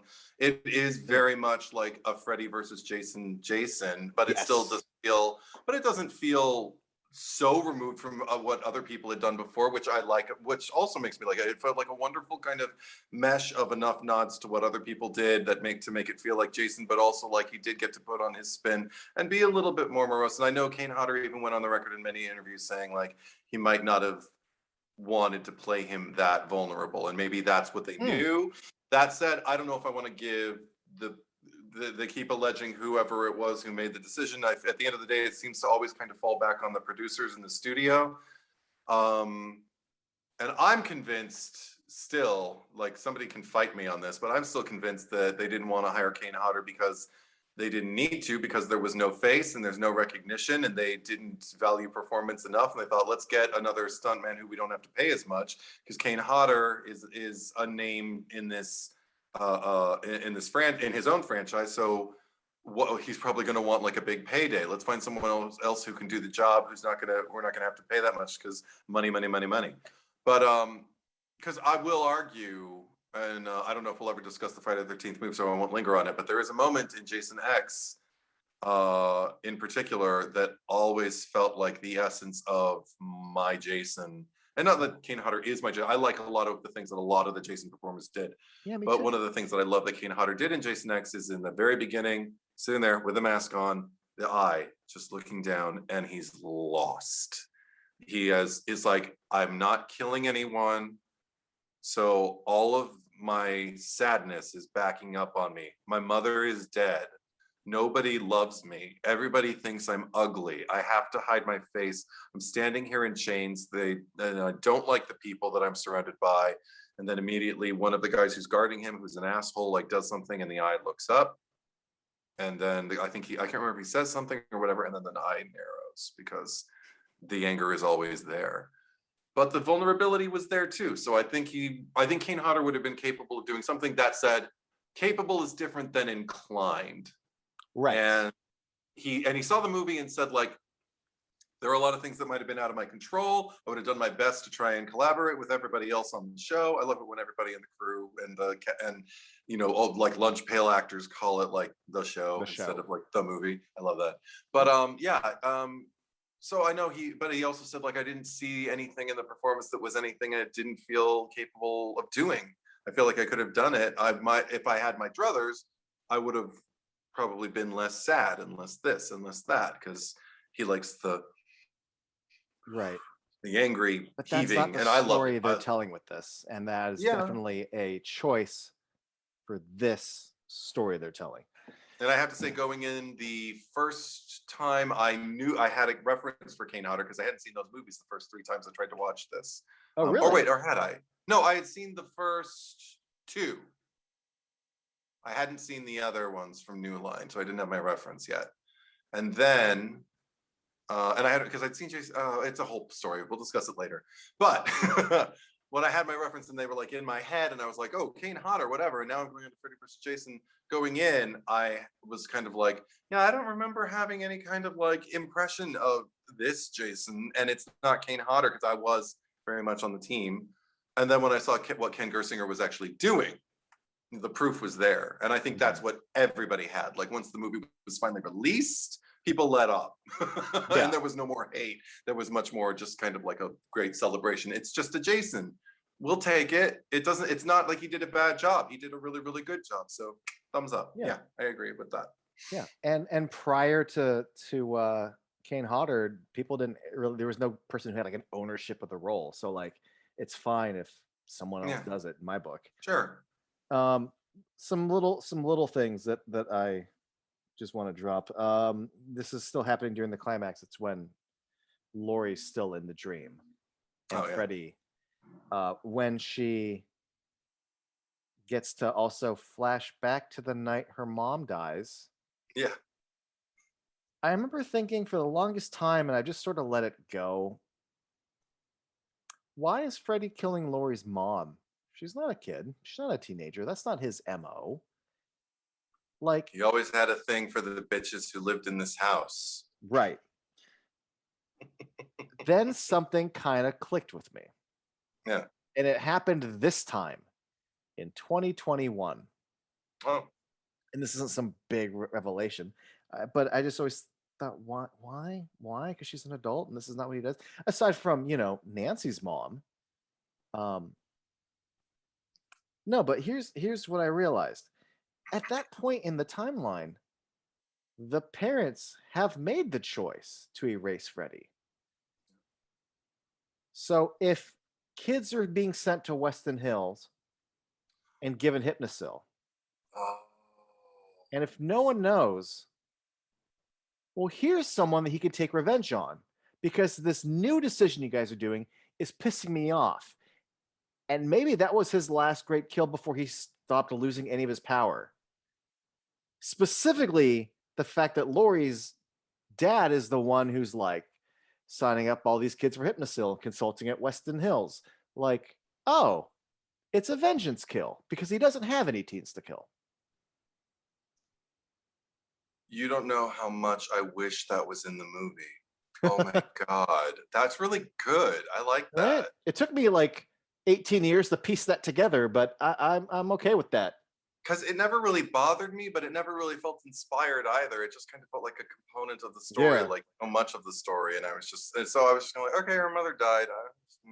They could, instead of me piecing that together, they could lean into that a bit and make that. Absolutely. Oh, see, missed opportunities. Right? Pisses me off. But whatever. A little thing that I like in the finale. So, Jason, they were in the big burning cabin. I think, it's before he throws Lenderman, he throws Kia. Mhm. But not, this is right when I think, so Laurie's in there, she's still asleep, and Will's with her. She takes like a fucking like poker or something, and she just whacks Jason like fucking like 3 or 4 or 5 times. And I'm like, yes, like dire moments, fight or flight. Like I really, and then he fucking smacks her to the wall. But yeah, I really like Kia in that moment. Like no one else is doing that to Jason. She's the only one who's like, well, I'm gonna get some fucking licks in. Try to do something. I'm gonna try to do something. Yeah. All right. I'll give her that. I do want to point out, this is a random little thing I observed the first time, and it stayed with me all this time. Do you ever notice a slight resemblance to Robert Englund with the dad? Like they could maybe play brothers. I just think that transition when she's dreaming from like her dad kissing her to like Freddy, or when it's the day after her friends have died and he's trying to give her the orange juice and the way he leans. Right. I always buy that those transitions really work for me, because it's obviously not 100%. There's something different in the nose, but there's something here. I just found it. I don't know if that was intentional, but I always look at him. Definitely different hair, but I always see something between the two of them, and I never noticed it, but I'll look for it from now on. I'm not going to say it's not there, because I think I know what you're talking about. And again, a fourth actor who's not Robert Englund to play Freddy in particular moments that I didn't realize how many people play Freddy in this movie. Wow, it's the first time too. Right? And he plays it really well in these little dream bits. And maybe that's also what tells me is I really buy it in that first little dream. Yeah, I forgot about that.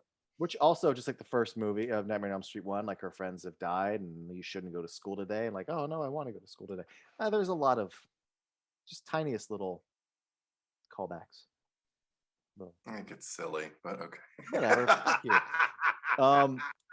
Yeah, I don't have much else to contribute as far as the big climax of the movie that you haven't already said. Although I will just add, as far as seasoning goes, to your souffle of stuff, was that I really appreciate when we were talking about practical stuff, that when Freddy's got Jason's machete and he's just fucking hacking at him, he's fucking whacking, that you could tell that not only do they have all these like pressurized packs for him to hit for the blood to mist out and shit, but he whacks him so hard that like he takes like a chunk.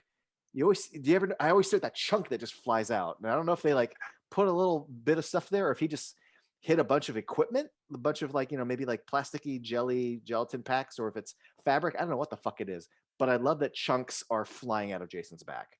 I bet it was meat. A lot of people use like actual meat because it's got the right consistency. And I like to imagine it within the context. It is chunk of back meat. Mhm. And then also just, I mean, Eddie, that fight gets so bloody. Yeah. It's just a delight. Yeah, it's And then fun. it's fun because the movie, when it came out, felt fresh and it felt fun. And I Mhm. can't admit, 18 years later, I mean, it delivered things that, like, at the time I wanted to see, but the test is time. 18 years later, dare I say, some of this is now iconic to Mhm. have, especially when Laurie's lighting the dock on fire. They both look over, and he's got the fist in him, and then he pulls his fucking Yeah. arm out of his socket, and there's these two fucking monsters standing on a dock, and he's holding his arm, and Freddy just takes the machete and just Yeah. Yeah. slowly, just these two monsters with. First of all, we already had Jason in a boiler room dream, and then we had Freddy at Camp Crystal Lake dream, with him on the Yes. dock and drowning him. But to have them holding each other's weapons, Yeah. and this moment, they're covered in black, oily blood, just fucking with my last possible breathing moment. Let me just drive this into your fucking chest. I just live for it. Yeah. It I gives me get so that. much joy. Oh my god! Absolutely. I Even love that even build. because even before, because to me, it's already satisfying later with the arm through his fucking chest. But Mhm. I already came before, and it's when he put the machete in his.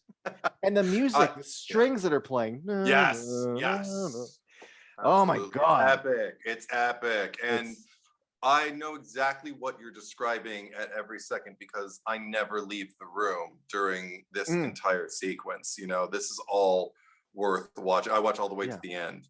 It's and And I it's not just the novelty of it. It actually is very well shot, really well staged. yeah. Even when they first get out of the cabin before they get to the construction site, where it's just like fucking Freddy jumping and dropping a fucking elbow, just fucking like, Oh yeah. oh, it's Yeah. great, and all the guitars, it's so great. Um, One little tiny thing that I forgot to mention before that I have to, I another beat that Monica Keena gives. Okay. Um, just like how I love Mark, somebody wake me up scream. Screaming can be easy, but it's also easy to phone in and not connect. But Mm. the plan is my alarm's going to go off. I'm going to wake up. And when they're on the dock and Freddy's like, oh, like you missed your alarm or whatever, and boom, takes her back to the house. And she's just like, Yes. oh, like it's fear, but it's also Yes. like, fuck the fucking play, God fucking damn, fuck. It's It's everything. such a It's great scream. everything. Yeah. It's I love it. She is 1,000% earning her paycheck in that scream. I fucking love it. That's a hard thing to do, to look into a camera and just scream. Right? But I do have a question for you. Yeah, ask away. Um, do you think there was a winner, and who, if so? Yes, Jason. Okay, why? Um, Here's the thing. People go, oh, but Freddy's head winks at the end. I go, yeah, that's just like round 3. I'm talking about what I saw here. You brought Freddy into the real world, and you killed his ass. He is killed dead. Um, you know, but he's not. I mean, that's every Nightmare on Elm Street movie. Freddy, he's dead, but he's not dead. Yeah, I understand when people say, well, Freddy's the winner because he didn't truly die and he's going to live on and there will be more. And I go, that's fine. If there was a sequel, we could have seen that, but there wasn't. And I can't wait to see what happens next. But when it comes to winning a fight, he got stabbed through the chest with his own hand, then he got decapitated. So I guess one could argue, are you trying to insinuate that Laurie's the winner? No. Okay. Even though I know Monica Keena believes that. And I'm like, okay, good for I you, mean, girl. But if we go off the original ending, you weren't. But I asked because something occurred to me, an angle I never really quite thought about, and it happened to me today. Okay. Well, I was just prepping for all of this. I was just kind of, and I had like Never Sleep Again on for ambiance while I'm setting up and everything. And I know Ronnie, you said Freddy won and everything, and he seemed so proud of himself when he said it. I'm like, okay, cool.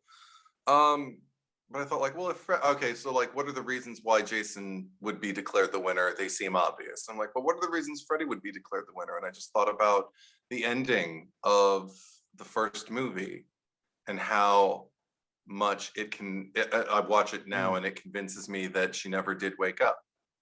And I'm just kind of like, okay, well, Jason is doing something pretty strange, which is holding Freddy's head with the hand that he had all his fingers cut off of. I don't know how you can really get a good grip on a head. So that's already kind of like, playing with, I mean, again, talking about like a reanimated man, like rising up out of the water, and that's Eddie. not playing with like plausible things. Yeah. To be fair, though, he also got his eyes gouged out and then Yeah, he immediately did. had them back. So Right. it's one of the biggest continuity errors in the. No, I'm not done. I'm not done. Okay. So he's rising up out of the water and he's holding it. I'm like, well, that's kind of suspect. Okay, well, it's kind of odd. And they even close up on it, and it just looks like a glove holding the top of Freddy. It's not a great executed trick with the wink and everything.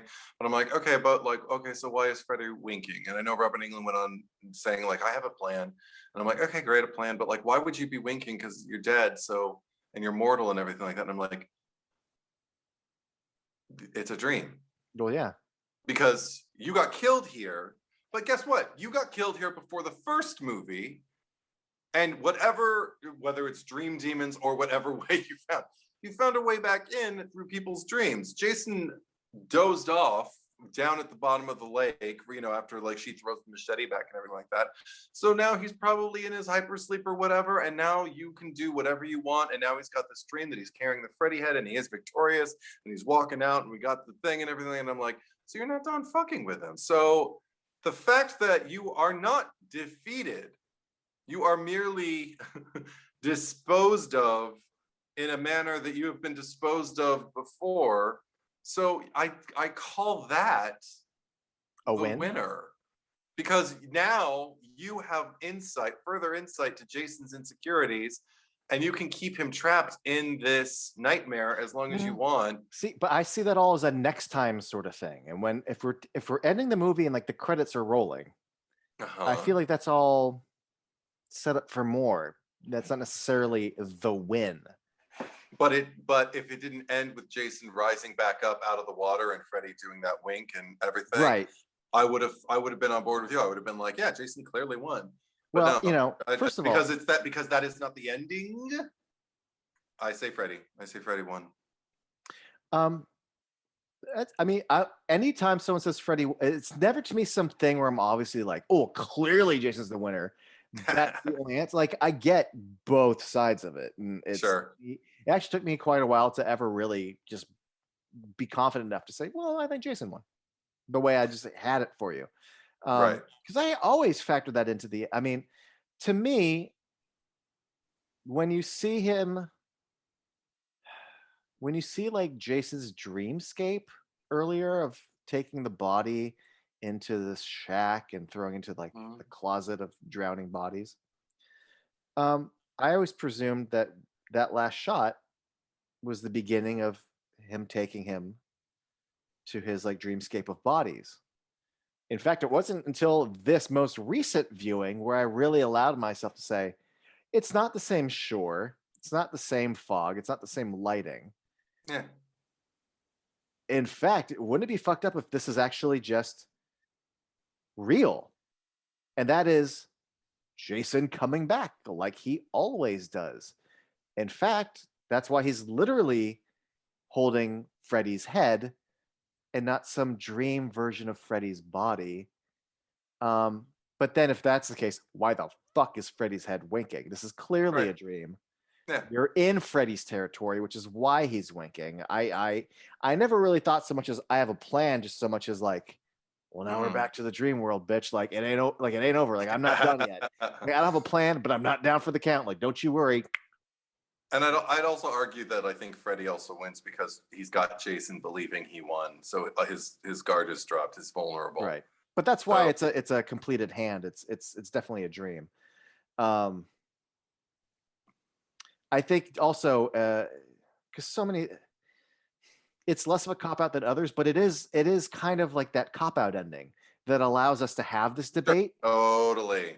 It's meant to be, well, if you want to view, Jason won, but we haven't won. Right. You know, so many of these movies with verses in the title, they don't have the clear cut answer.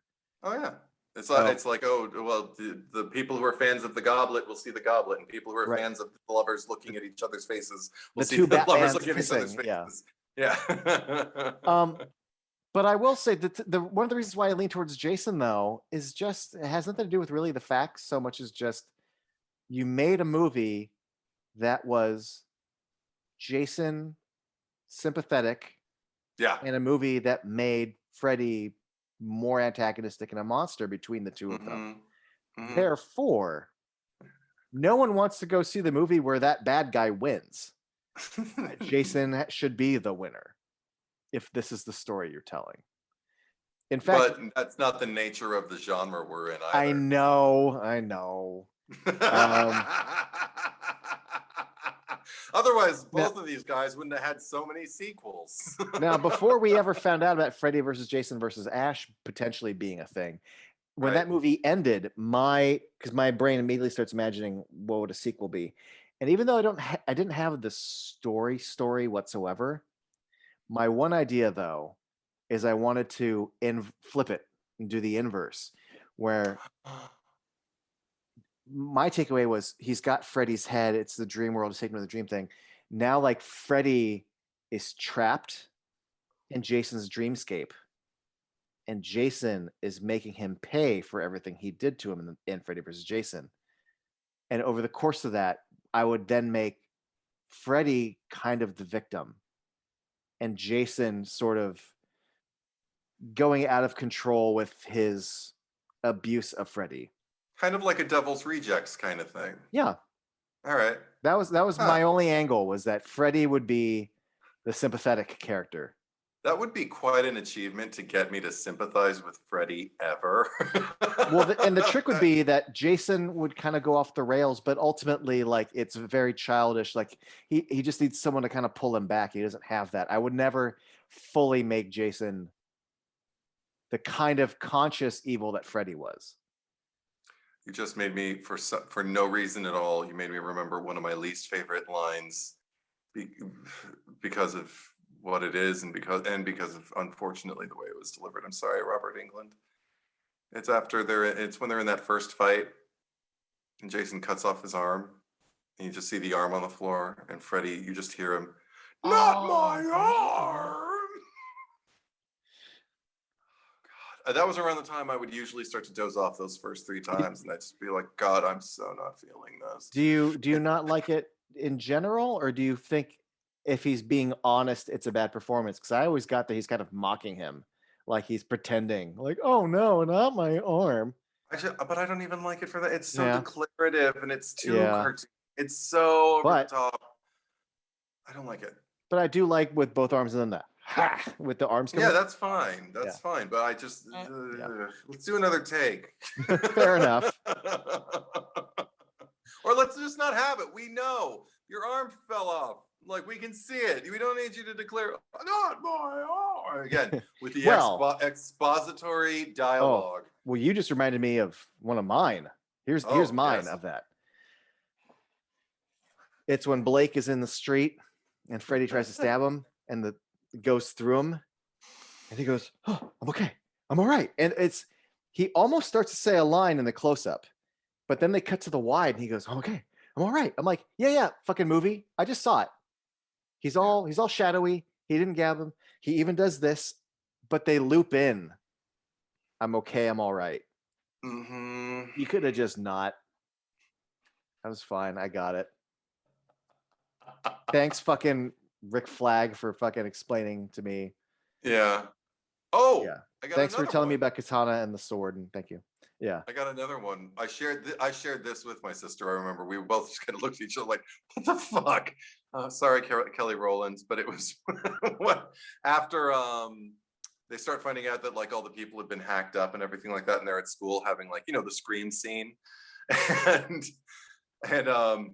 Captain Isabel's like smoking, and there's Kelly Rowland Kia. It's going like, God, they're acting like it's some kind of Columbine thing. This is fucked up. This is fucked up. This is fucked up. Like, what the fuck? You're okay. Number one, you're not upset at all. You're player. I'm an actress. I took acting classes. Well, I know how to act angry. Like, oh my God. I mean, I don't know if I remember at the time, I'm like, oh, from Destiny's Child. Like, I don't know if I'd ever seen her, if this is her first movie, but I was under the impression it was her first movie. I don't know for sure that it was, but I felt like it was. And she did nothing to really kind of like sway me the other direction. And I remember watching that and looking at my sister just kind of like, I see what you're trying to do, movie or script, or even Kelly Rowland. It's just not happening for me. There's a few lines in the movie that I'm like, I see what you're trying to do, script, but they're not fully. I mean, one of the ones that gets me, and I feel it's Mark, who has the unfortunate, and he does a good job trying to make it work, but it's just not sentence. Okay, so it's like he and Will are in the van, and he's talking about like he figured out they're like maybe they did this because my brother said it's the fear that gives us power. Will's like, well, you just spread all this fear today with fucking your shit at the school. And he's like, shit, you're right. What if I fucked everything up? What if I fucked up the damn plan? Kids are gonna start falling asleep. I forget which time I saw it, but people laughed because it sounds like there's gonna be a bigger consequence at the end of that sentence, but it's such a tepid. And then kids are gonna start falling asleep. That's not the right line. I understand what them falling asleep will mean, but he adds all the weight to a line that doesn't necessarily have all the weight. Also, both times I saw it and it's theatrical. Actually, all three times people laughed this time too. He's like, I would do it, but I have asthma. I don't have the lung capacity. And she's like, and he's like, and then Will just goes, he has asthma. And he says it with all the sincerity. Oh my God. Oh my God, I love it. Oh, and of course, all the mania of Kia being torn by the two men who define her. When they're out in the rain and her dad pulls her out of the van, I think, and they're screaming, "Oh, stop! Fuck!" No, she's like, fuck! And then she runs into stop it! That guttural scream. Here's what kills me about that scene. And I love this movie, but it's a little beat that doesn't work. She's yelling, stop it, stop it, stop it, because he's fucking, this adult is choking a teenage boy. Yes. He goes, stop it, fuck, and then runs away. I know he's your dad, but he's choking the love of your life. You don't run away. You keep yelling, you whack your dad, but the blocking dictates you give up and run away and let your dad choke Will. It doesn't make a lick of sense to me. No, and go stomping up the wrong stairs and then turn around and actually delivers one of my favorite lines, which is just kind of like, do you work at Weston Hills, Dad? Because I thought you were a fucking general practitioner.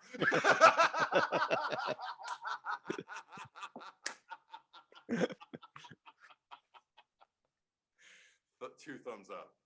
Yeah. 2 thumbs up. That is comedy timing. Yes. I 100% agree. In fact, I actually do quite like their exchange on the stairs quite a bit. Yeah. If anything, it pisses me off when she fucking escapes and we cut to her walking down the street for an extra amount of seconds. And I'm like, cut to someone grabbing her and doing a jump scare in 3, 2. Look, there's Will.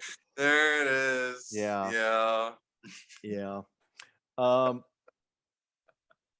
If anyone out there is curious, I highly recommend if you like Freddy versus Jason to track down the comic book Freddy versus Jason versus Ash, which they talked about trying to get off the ground. They even talk about it in the commentary for Freddy versus Jason, because at that point, they know younger executives are talking about it. The stories I always heard from the trades was that like all the executives that were trying to push for that movie to happen were like younger and newer at the company, and like older people didn't think, the movie made enough money to warrant investing and doing more. But it definitely felt like there was potential there. So the pitch for that, because it got to a point where like, well, let's write like a story outline, let's get something going. It just never happened. That script was then turned into a comic book, and it's a gas. Mm-hmm.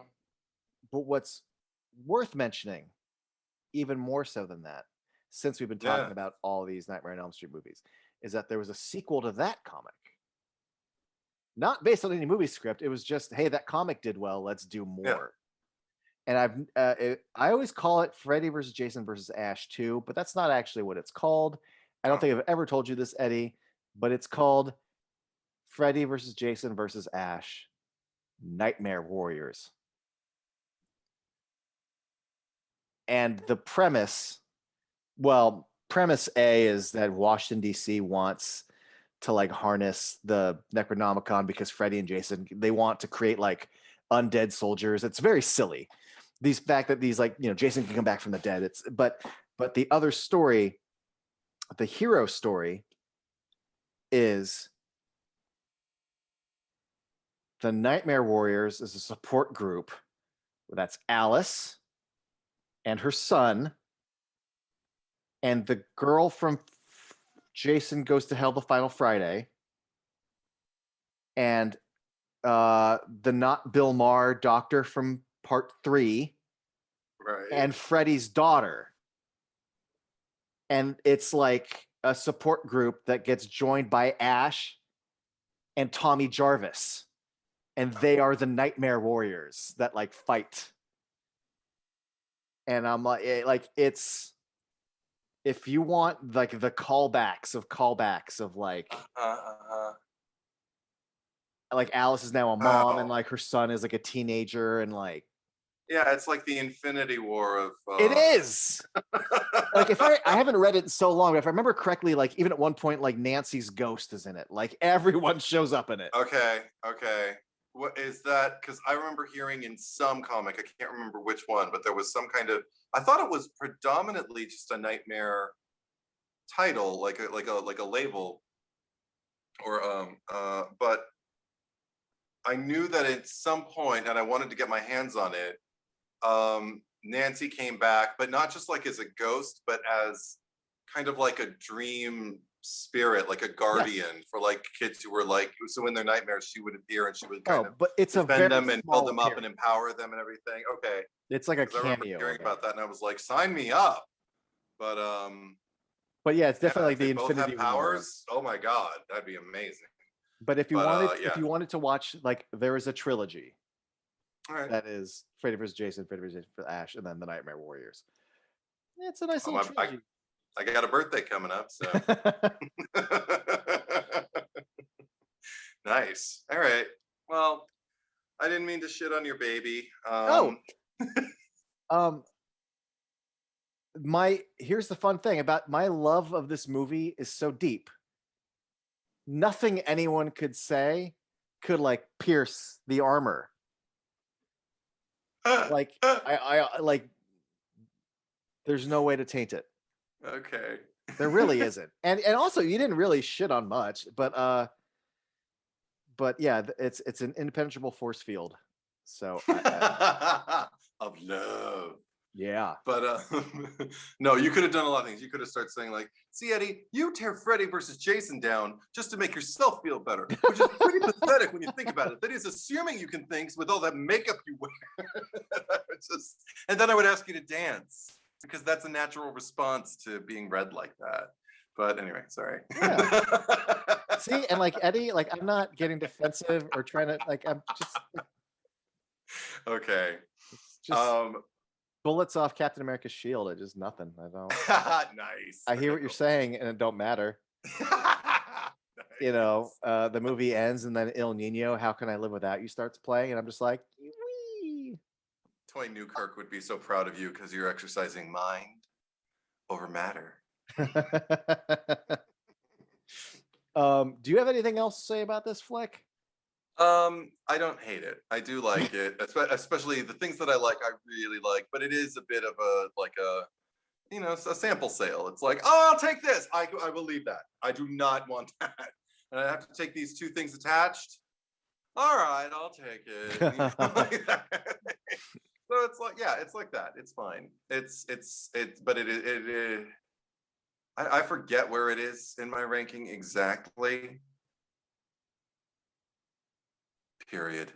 I know exactly where it is in my ranking. In fact, it's fun because the next video we'll do is the ranking video of the series, and both New Nightmare and Freddy vs. Jason are pretty high,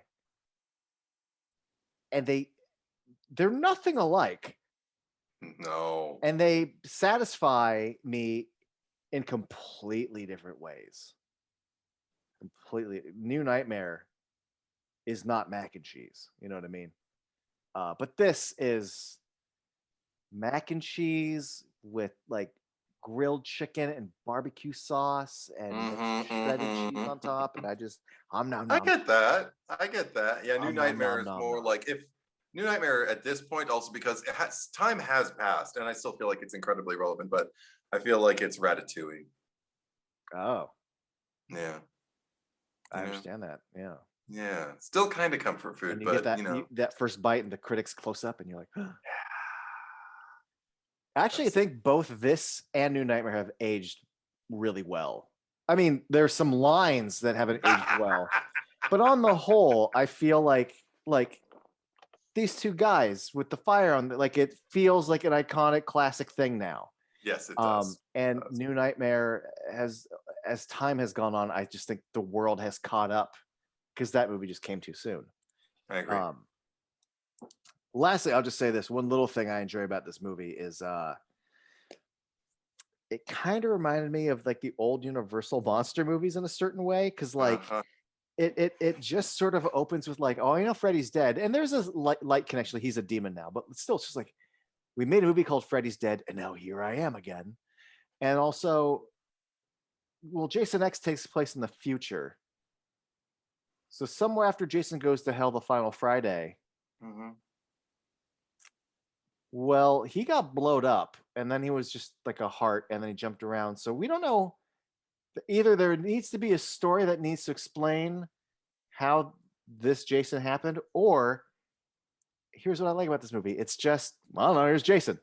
Yeah. You want him, so here he is. Here he is. Yeah. And, you know, he's dead in the ground. We'll show his little body, and then we'll have him walking through the woods, and he literally rises like a zombie. How did he get in the ground? Forget continuity. It's just Jason. Yeah. We're gonna acknowledge the past happened, but we're not gonna really. And it's kind of like, as you started getting to like Abbott and Costello meet Frankenstein, it's not like there's continuity from Son of Frankenstein. It's just, here's the Universal monsters. Here's the Wolfman. It's the Wolfman. He's in the movie. Who gives a fuck? Right. I dig that energy, though. It doesn't get too tied up with, it doesn't spend or waste any time in the beginning trying to connect to the last movie and somehow figure its way into, no. It's just Jason. Here he is. Look, Freddy's dead. He's a demon, and now he's back. And I respect that. That's the right attitude to take for a movie titled Freddy versus Jason. I also personally love that, even though that's their names and the title makes sense, I love that they both reach the point in their legacies. Yes. Where those names can mean, like, that can be your title of your movie in a way that, look, I love Hobbs and Shaw, but like when Hobbs and Shaw came out, I was just like, yo, I'm here for this. But like, I don't think like their names have earned the legacy of like that title meaning anything to me right now. But Freddy versus Jason means something to me right now. I get that. Yes. Go ahead. Now, I love that you brought up the Hollywood Universal classic monsters, because I mean, those were the first horror films that I was weaned on, you know, like before memory.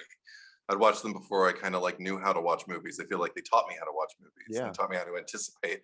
All I really remember was I like how things looked in black and white because they look cleaner somehow, and I really liked anticipating the monster. That was my favorite part. Because that was the scary thing, was when's the monster going to be on the screen? Because I know the monster's scary. And all of those movies take forever getting to the monster. So by the time you finally get to the monster, you're like, oh, there he is. And so I like that. But also, I think the sequels, because I watched all of them. I remember thinking they kind of developed, I guess, my appetite for really testing the tensile strength of my attention span from movie to movie, because they do start to kind of spread it thinner and thinner with those movies in particular as you move into the sequels, because Frankenstein meets the Wolfman is kind of like another beast than, say, the Wolfman or Frankenstein or Dracula or even Bride of Frankenstein, which is in itself a sequel and is largely fantastical, but we're really going in another region with Frankenstein meets the Wolfman. Then by the time we reach House of Dracula and House of Frankenstein, it's like, okay, they just gave up. Now it's just like, look, the Hunchback's a woman now. How about that? You never see that? She's in a nurse's outfit. It's big. And I'm eating it up because I love that actress. But anyway, so it's the same thing. It's like I feel like the only thing is it especially when I'm watching the Friday the 13th movies, it is a lovely sorbet. It's a palate cleanser for me in the line of that. And with the Nightmare series, it's just kind of like, well, there's one more flower in the vase. Sure, it was fine the way it was, but I'll throw another flower in there because I don't want to throw it away. That's how I see it. I like in the Friday franchise, it's a sorbet. Mm-hmm. I remember. Oh, I very blatantly said this when the movie came out, because at the time in 2003, I had zero respect for the Friday franchise. I hadn't seen many of them, but I generally regarded them as shit. I remember. I remember saying, like, when that ended, the first words out of my mouth to my buddy was like, that was easily the best Jason movie I've ever seen. And he goes, absolutely. And I go, yeah. And I mean, it is probably the most expensive, most handsome production, most well shot, well produced. And for the longest time, I always maintained, like, yeah, it's the fucking best Friday the 13th movie, easily. Come on. As I grew to find what makes the Friday the 13th movies work for me, and to see that the charm of them is because they are not well directed, and the charm is because sometimes the acting is bad, and I don't necessarily think Freddy versus Jason is the best Jason movie now, because it's also not it sometimes the acting is too good in this, or it is too well produced, and there is no like damn enchiladas or whatever like in Freddy versus Jason. Know what I mean? It was you who gave those movies their strength, John Carlos. Oh, thanks, Wes. The other thing I said when this movie came out. Okay, so this movie came out in 2003. Yeah. In 2003, we knew they were making they were making Alien versus Predator. And I remember blatantly the history was James Cameron and Ridley Scott had pitched an Alien 5. Yeah. And then Fox was like, actually, we're thinking about making an Alien versus Predator. It's going to be a lot cheaper, blah, blah, blah. And James Cameron was very vocally like, please don't. Like, make Alien, here is our pitch for an Alien 5. Please do this before, and then go make your Alien versus Predator. And Fox is like, nah, we're going to make Alien versus Predator. And I remember, I think it was James Cameron who said, the Versus movie, that's something you make when your franchise or franchises have run out of steam and there's nothing left. Then you just go mash two of them up and make a Versus movie. I don't think the Alien franchise is done yet. And that stayed with me when I saw Alien vs. Predator, because I was thinking about the original Godzilla versus Kong. Or was it Earth versus the Saucermen? The Versus movie did not have a good reputation. or a good history of having good versus movies. Mm-hmm. And I remember thinking, it was my second thought to my buddy was, that was the best movie with a versus in the title. Sat there and thought about it for a minute, and he's like, "Yeah, you're fucking right." And we're like that. I mean, it's a Freddy versus Jason movie, but like the bar is so low with versus movies. Holy shit, that was a good fucking versus movie. And Alien versus Predator came out, and I still said Freddy versus Jason is the best versus movie. And I don't know if you'll agree with me, but it's 2021, and Freddy vs. Jason is still the best versus movie I've ever seen. Kramer versus Kramer. I don't see. My bummer with that is it's kind of like the other ones, right? Like the Kramer franchise had run its course, and then that other Kramer franchise. So by the time they got Kramer versus Kramer, like who cares, Eddie? Fucking enough with the Dustin Hoffman.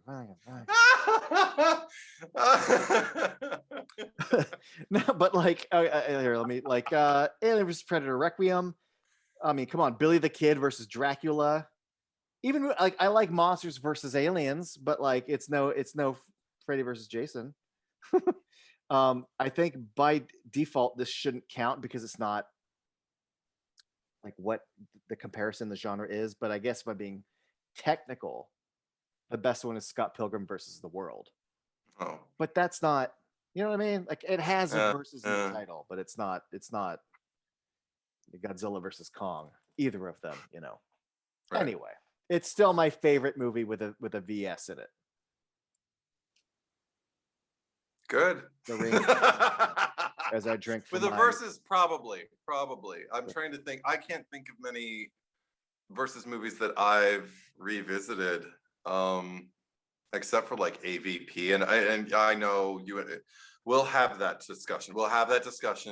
You and I don't see eye to eye because I revisit Requiem. I know. We'll have that discussion, but we don't see eye to eye on that one either. But that's a whole other thing. But yeah, sure, why not? Sure.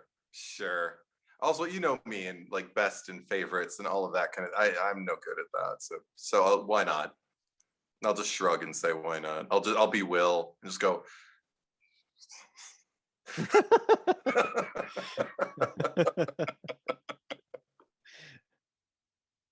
Is that everything? Yeah. Oh, okay. After this, we're done. I really do like how upset I really believe him when he's like, hey, can you turn that up? Because it's Laurie's fucking house on TV. And they turn it off. He's like, come on, man. I don't fucking ask for anything. Just turn the fucking TV on. Like, he's like, I need more of that, Will. Yeah, Jason Ritter's a good actor as a rule.